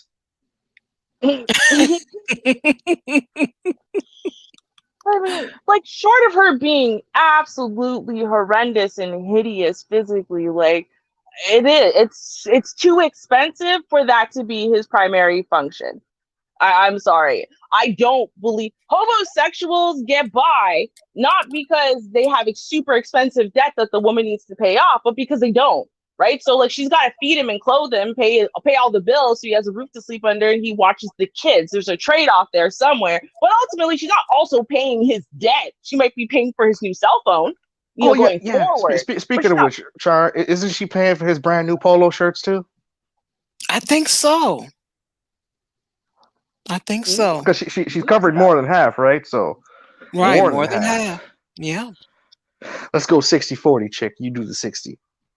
Right. Yeah. Which is fine. Right? That's what I'm saying. The human vibrator, right? Like the homosexual, they get everything his whole lifestyle is paid for by her. He's basically a male sugar baby, only he normally has to watch the kids or something. That's the trade-off.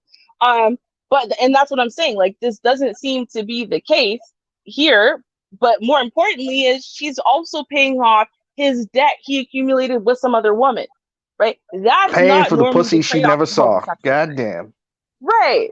That's not normally the trade-off with the homosexual. It's not. They're not normally paying the homosexual child support or whatever. That's not normally the case. But if it is, it's like the child support. You're not also, and then paying off the debt that we had for the house that we used to live in together with the chick that I had the baby with, and also paying for her this and also paying for her that. That's normally going too far for the human vibrator experience. So that's why I think it's got to be more than just human vibrator. In fact, I would guess that they probably aren't having too much sex these days. They might have at the beginning. I doubt that if they're sleeping together, I doubt it's very frequently, because this kind of, you can try all you want to be an evolved human, but it comes down to, as a woman, this is just not attractive. It's just not. You're not going to be able to. You're not gonna be able to get your lady feels on enough for you to want to sleep with this guy while he's sitting there all emasculated in the corner and just going, I don't know where it came from. I don't know how we gonna pay it. I don't know. I don't know. Like, that's the last thing you want to hear from your man. Like, as much as men think that women want men to solve their problem, we don't. That's it. We want to come and vent to you, and then we want you to go, how you gonna fix it, baby? Man, okay, that's a good idea. Let me know how that works out, and leave it at that. But we do want a man who will fix his own problems. We do not want a man who's gonna come to us and literally go, I can't fix my own problems. If you don't fix it, it's not getting fixed. We don't. We'd love if you came and consulted us sometimes. You came and you just shared with us your burden and stuff. But we don't want to be in this position where we're basically your glorified mother/ATM. And so we have to not only financially pay, but it's the best ATM ever. I put dick in and money comes out.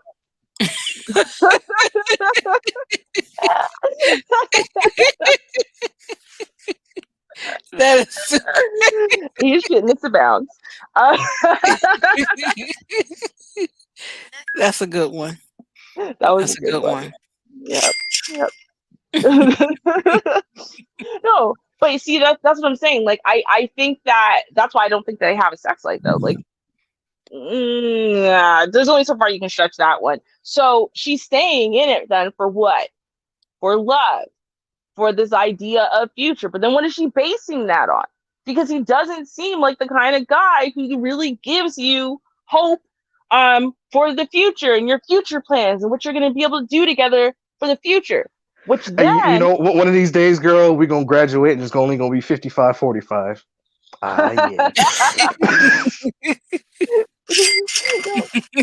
Look, you know what? No, it made me think of this. It made me think of the kind of woman, or the kind of person who wants a spouse or a mate like this because they're easy to control, they're easy to dominate, they can make all the decisions, they can make all the movements, and then they never actually have to open up or trust their spouse. All they do is they put a thumb on them, right? You do what I say do, when I say do it, and that's it.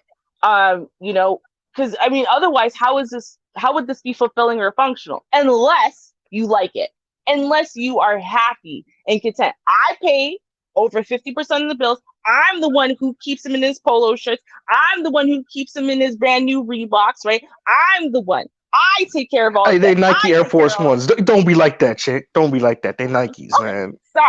sorry. Your Air Force Ones, whatever.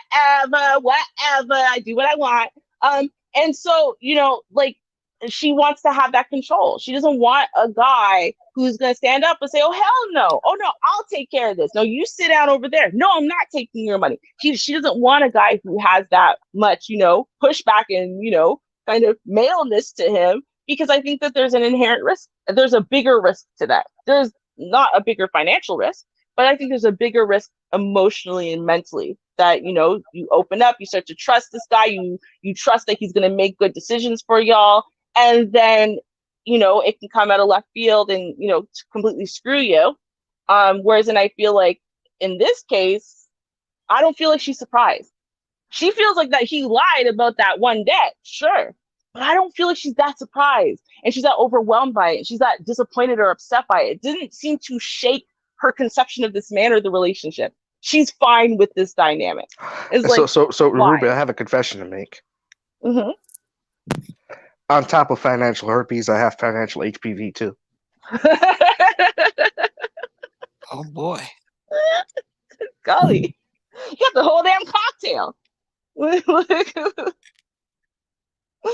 Oh boy. Really? God damn. But that's what's happening right now. Every time a new debt shows up, well, you know, there was financial herpes, there was financial AIDS, but you know, oh, here's financial HPV. Oh, financial chlamydia showed up, but yeah, you know, I didn't know I had that, girl. Just knocked on the door, huh? Okay. And I knocked on the door and showed up with the bailiff, right? Yeah. I wonder if they're in the house, though. If the guy is in the house. I don't know. Most people, average, if you know of, do they divorce and they go and live in separate places? Or somebody just keeps the house and continue to live there, even though one of the spouse is gone? Well, I think that she left him, or because remember, they did say that the ex left him, so it was probably Right. the house that they were in together, and she left him, and she said, "F it, you keep the house, but you take all the debt too." Right. I'm thinking, Because otherwise, the house would have had to been sold, and then they split the house, right? They split the house, the proceeds from the sale of the house, and then those right. proceeds would go towards paying that debt. But I don't I'm know. thinking, I'm thinking that, you know, he managed to keep the house as part of, you know, they got a house and a mortgage together, and he stuck with all the debt, and he found himself a brand new tenant. All he got to do is give her dick. Well, it depends though, right? It depends on, like, did they buy this house together? Maybe he owned the house before he married this woman. He could have been married to this woman for like 7 months. Like, we don't actually know how long that marriage lasted. He might have owned the house and owned whatever before they even walked into the marriage. So she left the house because she literally would have had no claim to it anyway. So she might as well just leave and, you know, go shack up with her next man who's, you know, more manly. The next dude for her to ruin his credit. Yes. Pretty much. Yeah. Trash. Yeah, I think this is her history. Yeah. But then, I mean, would she have really needed to continue opening up, bad debt accounts if she had some dude who could, I guess, financially afford it? I guess you don't need him to financially afford it to use him, though. Obviously, this guy can't, and she used him, so never mind. I retract that statement. Exactly. I Humans are retract that. creatures of habit. Yeah. Yeah, yeah, that's true. I mean, it still boils down to me. Like, I understand what she wrote in and asked, and I think we answered that in the first like 2 minutes. As far as you got to look up in your state, what are the rules revolving around debt and debt accumulation and fraud and stuff like that, and see whether or not there's a case anyway. I guess then you could talk to him and see what he's actually willing to follow through and do, or what you're willing to sit there and puppeteer him into doing, whatever. But I think the majority of this conversation has been more about like, maybe you need to take a step back, sit down, and reassess whether or not you want to be in this relationship at all. Because I think With what you're hearing trash. with trash, because most of us are saying, like, we don't see why you're even there. Why do you want to stay? Why do you want to be with this guy? Why do you want to have to deal with this problem? Why do you want it? Like, no, you shouldn't want to spend your savings and whatever. You shouldn't be spending your savings on his ex-wife's debt. You should not be doing that. 1,000%. And any man who would accept you doing that does not really love you. So what are you Yeah. doing then? End Yeah. quote. Yeah. There's no future at all in that. No love, no care, not even a great like. There's no like in that. It's just, No. hey, you can come rescue me. I don't even see how he's well, I'll leave that alone. But yeah, I think we pretty much have explored every possibility, and I apologize that Vonda could not really chime in like she wanted to. We tested the StreamYards out earlier, but it's just not working now for her. But maybe she'll get down in the comment section, because I know she had a lot to say about that. She clutched her pearls, and she like, I can hear and see it now. So hopefully we'll get a chance to hear that and at least read it in the comment section. Mhm. I wonder how Fine. Vonda would respond if I told her I had some of that, 70/30, dick ATM for her, Oh God. Oh She God. clutching her pearls and everything. She gonna be, you know what? I'm just asking for a friend, because I Mhm. ain't trash. She gonna say you had to wait 6 months. Well, That's I what guess, she I gonna mean, tell you. that's the question though. I mean, do we have an issue with that? Like the split part of this? Like, let's pretend there's no paying off the ex-wife's debt though, right? Like, do we have an issue with the splitting the finances and whatnot? You guys been together for a couple of years, living together, or is this not a good thing? Should he be paying most of the bills? Like, how should this be? Okay. Now, this is my personal opinion, and I'm somewhat of Mhm. an old-fashioned guy. But he who pays the Mhm. bills makes the rules. So if you want to have order in your house, you make the rules in your house. You pay them bills and tell her, hey, these are the rules, and you don't like them, we could talk, but you could basically go. Mm, Mhm. Okay.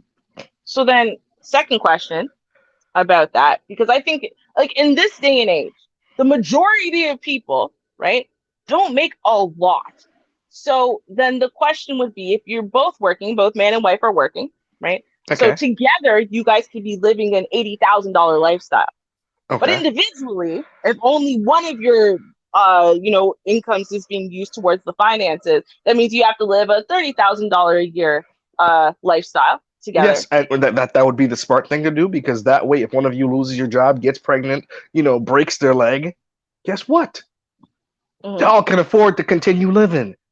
Imagine that. See how smart that is? Well, I think that $30,000 a year, at least from my understanding, listening to people in America, is not enough for two people and a kid or two to really be living in, like, comfortably middle class, right? And so I guess that's my question, because if the two of you together, right, and I don't mean max out your income at There's 80,000 Vonda's and response. whatever. Nice, nice. We knew she clutched those pearls. Mm-hmm. hmm But like to me, I'm not saying max out the total amount of income that y'all could have. I'm just saying it seems to me short-sighted in a day and age where you kind of need two incomes to live comfortably middle class, that you would have to take several steps down as far as the class in which you live, just so the man could be the only person paying the bills. Like I don't know. It seems like weird to me. I feel like you Well, could both be paying the bills to help towards that until he builds up more. But in the meantime, that doesn't necessarily have to change the household dynamics. well, see, that's the thing, though. I believe it's smart for any couple that's together to live way below their means so that they can have money built up for A, retirement, and B, emergencies. Therefore, it's better to live as though you only have one income because two can live almost as cheaply as one. The apartment rent isn't going to go up that much from a two bedroom to a one bedroom, from a one bedroom to a two bedroom, right? The rent isn't going to go up that much by comparison. It's not going to be $1,000 to $2,000. More like it's going to be $1,600 to $2,000, right? Mm-hmm. Mhm. Yeah. And what that means is if you can function to live on your own as a human being, then the other person's income isn't really all that much necessary. And you shouldn't be expanding your living expenses to match your income because there are emergencies that happen. You know, people lose their jobs. It happens, especially when they don't expect it. Especially like something like COVID would happen, right? Mhm. And you saw what happened during COVID. Yeah, they gave unemployment checks out, but those unemployment checks compared to a lot of the money other people were making, they weren't really all that much, right? So Right. if you Mhm. can live off of one person's income, you can live off of those unemployment checks, right? Well, true, but what if one person's income puts you in a decidedly lower class neighborhood, but you could get out of that lower class neighborhood and be in like, a nice area in the suburbs within a nice school district, but she would then have to be paying some of the bills, is my Well, point, I guess. why wouldn't you live in that lower class area for a little while, save up your money, and then she wouldn't have to pay those bills? Children? I Because mean, she's not going to especially be working if children. she's popping out those kids anyway, right? No, most people are still working while having children because 70%, yeah. But what I'm getting at is she won't be working that much in terms of like while she's pregnant, she can't work at the same time during a portion of that pregnancy, right? Especially if the pregnancy is high risk. You allot for those things. I mean, the majority of pregnancies aren't high risk. The majority of women literally work until maybe The at month best a before. month, the month before, right? I know some people work until like 3 days before, but normally about a month before, and then they go back about a few months afterwards. Try to switch shifts, maybe something like that. But like, I guess my generalized point is one way or the other, the majority of households these days are two income households. They have to Yeah, be. They and they literally don't have plan to they be. don't plan to be other than that. That's part of the issue. Yeah, but I think, the majority of people are not living such a high class lifestyle that like that's the reason why. It's like literally people are just trying to keep their heads above water in a lower middle class lifestyle with two incomes, right? So Now, I guess I hear I what you're guess saying, mhm. but not everybody has to live in New York and California. They can move to places like North Dakota, Wyoming, where the rent's only like $600 a month. And what's the average income in those places? I mean, I know like for you, Uh, like it depends on how specialized your work is, but like in general, if you're just like a nobody, if you're you just a work a call nobody, center. actually, as a matter of fact, in North Dakota, Mhm. I think McDonald's starts you at $12 an hour. Your average gas station starts anywhere from 12 to 15, up to 17 for management. So yeah, you can actually make decent money doing very little, and it's finding these areas in the world where you can actually move and actually make it, as opposed Mm, to struggling someplace and then continuing to struggle and then going into a situation where you're in debt and in pain. yeah. But then, I mean, if you were struggling by yourself, she comes in, she has a second income. Unless you're using some of that income, you're still struggling while in the same place. You're probably struggling harder because now you have two people to feed on one income instead of one. Do you know what I mean? I guess my thing is I just don't understand how that feasibly works anymore in this day and age, where it's like you can kind of, for the majority, I don't think you have a majority income, right? And so as a result, I think that, like, for you, I can understand when people have it, then they can say that. But I think the majority don't have it like that, and Okay. their earning potential, by and large, for the most part, is never going to be that high.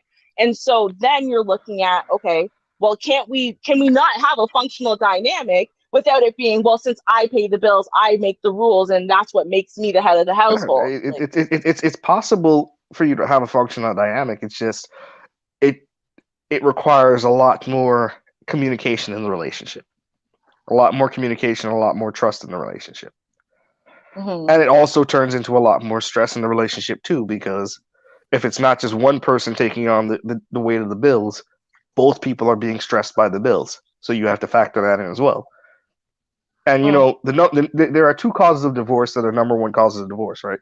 They fluctuate between each other. There's money, and mhm, then there's infidelity. mhm, So if you can make it such that, let's say you're making $50,000 a year and you can pay all the bills by yourself, even though the quality of life is just slightly lower, because one person isn't worried about money all the time, that actually reduces your chances of divorce. mhm. True, that makes sense. I think a lot of people worry about finances specifically because of quality of living, though. Right. More specifically, is that, you have a lot of people who really don't make enough given where they live, even with the two incomes. But they don't want to be feeding themselves and their kids just on ramen every night and blah blah blah and whatever. And so, yeah, they're living above their means normally to try to have just like a middle class lifestyle, like a middle class lifestyle. I think that for most people is a stretch and a struggle, unfortunately, right? They're still living paycheck to paycheck, and they want just something slightly better, just slightly. It's just the littlest thing. Can we have a yearly vacation? No, there's no way we can swing it. And that, I think, is what's putting a lot of stress on relationships as well. It's because you do need more than just barely making it on a day-to-day basis for 20 years to hold you together. You need vacation Yes. time, you need quality time and memories and stuff like that. But I do think that, at least to me, I do think that if you manage it properly, having two people, two different incomes, both of these incomes, and career growth for both people is equally important, because the more that you might start making 500 grand one year, and going forward. But if she's also making 500 grand, now y'all together are making 1 million, right? And that's going to afford you to live a 500 grand lifestyle and still put 500 grand in savings, right? Yeah. See, So, see, and that would be interesting if you did have that situation, but living off of that 500 grand lifestyle would be the smart thing. It's actually more like it's more like 350, because taxes are really rough at yeah. that. Yeah. So you're Hmm. really living off of 300 grand, even if you're making 500 grand. Yeah. Yeah. No, fair, right? But I guess my point is that it's like and I hear it so much on the internet, this conversation about, well, if you're not paying all your bills, then you don't get to wear the pants, right? Or she's paying the bills and she wears the pants.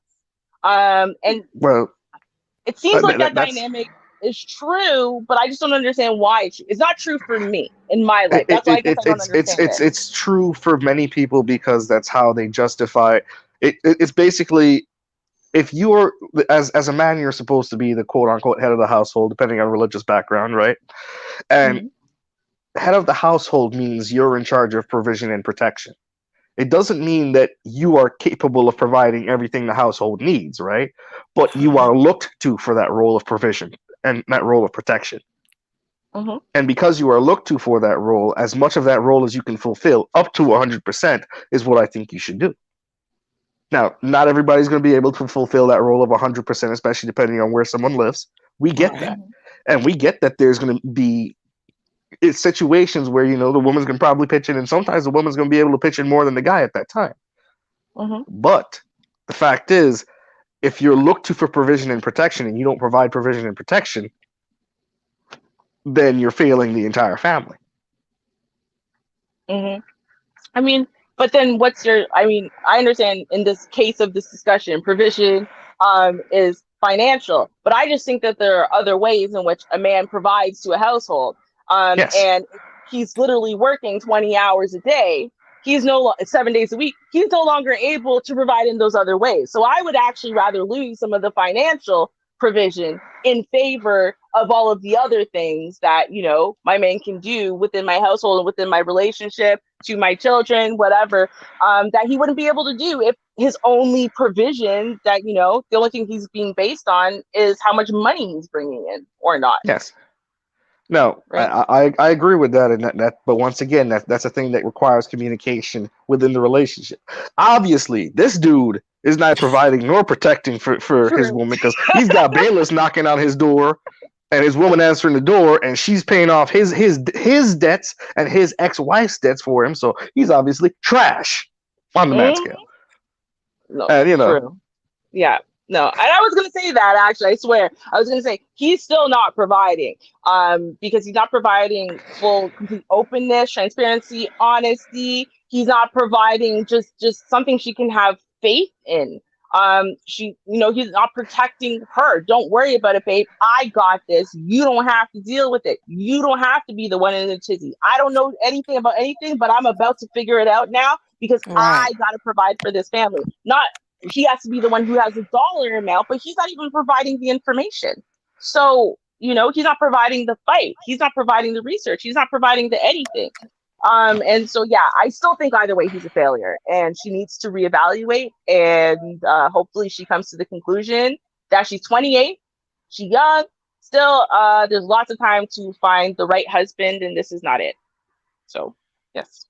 but let's go back to your situation for a second. And there needs to be people willing and able to communicate honestly about where they are monetarily. If you guys are starting to plan, especially if you guys are going to plan a family, I've actually heard a truck driver out here. Dude was making $90,000 to $100,000 a year every year out here, right? And he talks about the reason why him and his wife can't.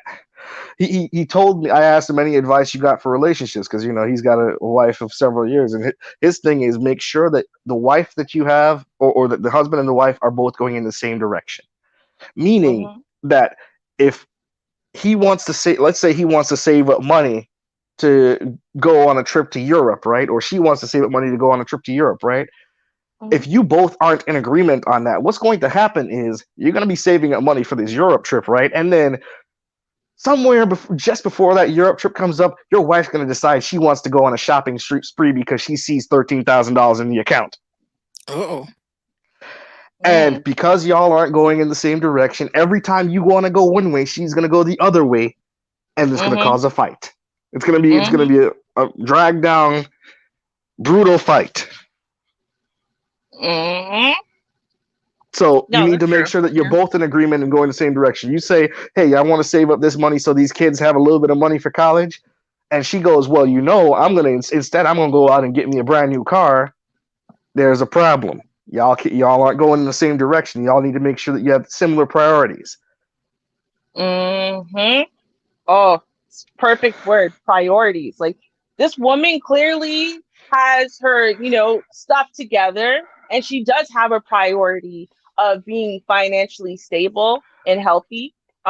She obviously also has a priority of being a loyal, supportive, devoted spouse and whatever. I feel like she's got all the right priorities. She just does not have the right mate to apply those to. And you do not want to wake up at 38 years old and be like, wow, I've been so stupid. I've wasted my entire life waiting on this man to become someone else. He's not going to become someone else. He is who he is. And if he's going to become someone else, it's not going to be for you, with you. So the best thing you can do is unattach yourself, right?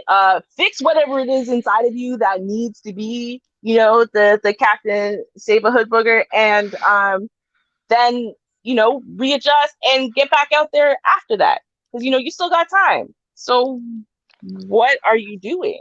I'm going to go ahead and quote someone else from the chat. He providing high blood pressure and strokes. Mm. That's what Mm-mm. he's providing. So hey, That's bad. Mm. Well, the way some of these folks move, you still want to sleep with him. I'm pretty sure he won't turn you down. Keep your Yeah. finances to yourself. Yeah. Right? this is I'm my sure you favorite can still stay ATM. there. If that's what it's all about, you can get that. What do you say, Bondi? Comes a dime a dozen. Dude, with your money, if he lets you live there for free, basically, you pay your bills, so you just pay him fair rent, right? He gets to sleep with you and he gets to eat whatever food that you cook for yourself. If there's extra, he'll let you stay. Don't worry about it. You can just keep saving up your money. You'll be fine. Don't worry about it. Because who else is he getting in this condition? Like nobody. The question you should be asking is who is he getting that when the bailiff knocks on the door at 1 a.m. in the morning is going to stick around? Hmm. True. Exactly. He knows. So if he gets some free food while 100% of his money is going towards trying to pay off his wife's debt, trust me, you can live there. It'll be fine. You got time. That's right. He ain't going nowhere Hey girl, I unless was thinking about taking you out. Let's go down to Red Lobster. Yeah, but I ain't got no cash, so you gonna have to pay for the entire thing. Yeah. but in 2 weeks I got them biscuits, girl. 2 weeks. I got you them Mhm. biscuits. Mhm. You, you know, I heard someone, I can't remember exactly the phrasing, but they basically said um to stop. Oh, it was on this show called Judge Dad that I didn't know existed. But anyway, um and so basically what he said was because this woman, she had paid in advance like $1,000 for her personal training sessions. And then, so when something happened with her and the personal trainer, like a bad falling out or whatever, because he sent her a D pic that she did not solicit, as soon as him and his girlfriend, who was her best friend, broke up, she stopped seeing him. Now she wanted the money back, and his contract basically said like no gives these backsies. And he said to her, he's like, I don't know why your father or someone never told you this, so I'm going to tell you this, right? You never pay for something that you have not received yet, right? You do not pay for services that have not been rendered. Why are you paying for something you're not getting? You don't pay. Why are you paying 10 sessions in advance when you're allowed to pay per time? And she's like, oh, I like to have it covered in advance and blah, blah, blah. And he's like, no, you don't do that. That's how you get yourself screwed. And I feel like this woman in this situation, that's exactly what she's doing. She is paying for something that she has not received yet. She's paying for a marriage in the future that she doesn't even have. She doesn't have a ring on her finger. She would have said fiance. She doesn't have, she doesn't walk down the aisle. She would have said husband, right? Right. I don't know if she had kids, but she didn't mention none. So she's paying for a future and a marriage that she doesn't have. So what are you paying me for? Like, this is not your problem. It's not your responsibility. This is not your spouse. And you have no idea if this man would stay with you. If the second you're done paying off his debt, he'll bounce to go find a younger, prettier thing because it's going to take you 25 years to pay off his debt. You don't know. Right. And there's no guarantees. There's nothing signed. There's no contracts. There's nothing. So you're paying for services that have not been rendered. You're paying for something that has no guarantees, and it seems like there's no immediate payoff for, but you think there might be a payoff in the future. And that's a very stupid way to approach life. So maybe don't. Like, not just with him, just period. Just don't. Just stop. Stop what you're doing now and never do it again. Okay. Mm-hmm.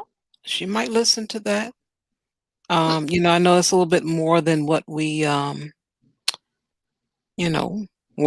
asked, Oh, yeah. but I think it needs to be explored. I mean, if we're going to give our take on some solutions, Mm-hmm. hey, we can't leave out that part of it.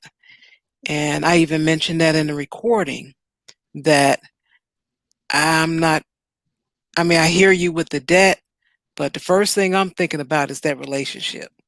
That Mm-hmm. was on my mind. Mm-hmm. Right? So Unfortunately, what I have to say is that, when people walking around giving other people financial aids or herpes and, HPV and, chlamydia and, just the financial gauntlet, these people, if they really cared about you, would they be subjecting you to that? Mm.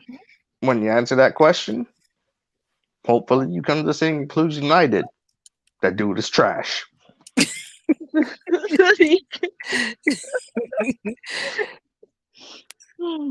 Well, Chandra has spoken. I mean, what can I say? Right? Has spoken. The a-hole room has spoken. Okay. There you go.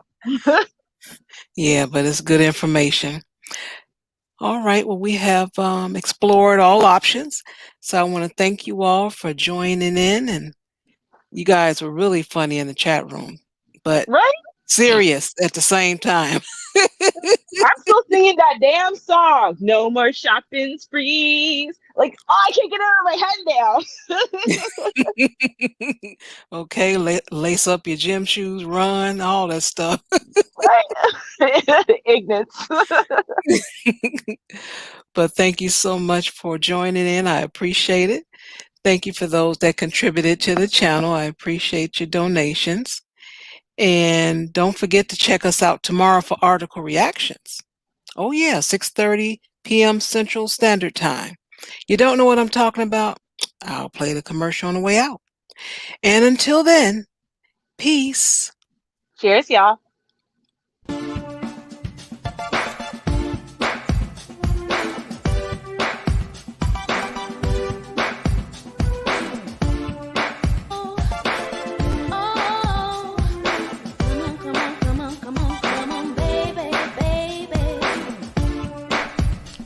Hey, folks, it's your nighttime, it's your right time DJ Music. Make sure you join Char Willie each and every Saturday, 7:30 Eastern, 6:30 Central, for article reaction, right here on your local YouTube channel. Don't forget, like, share, subscribe to Article Reaction.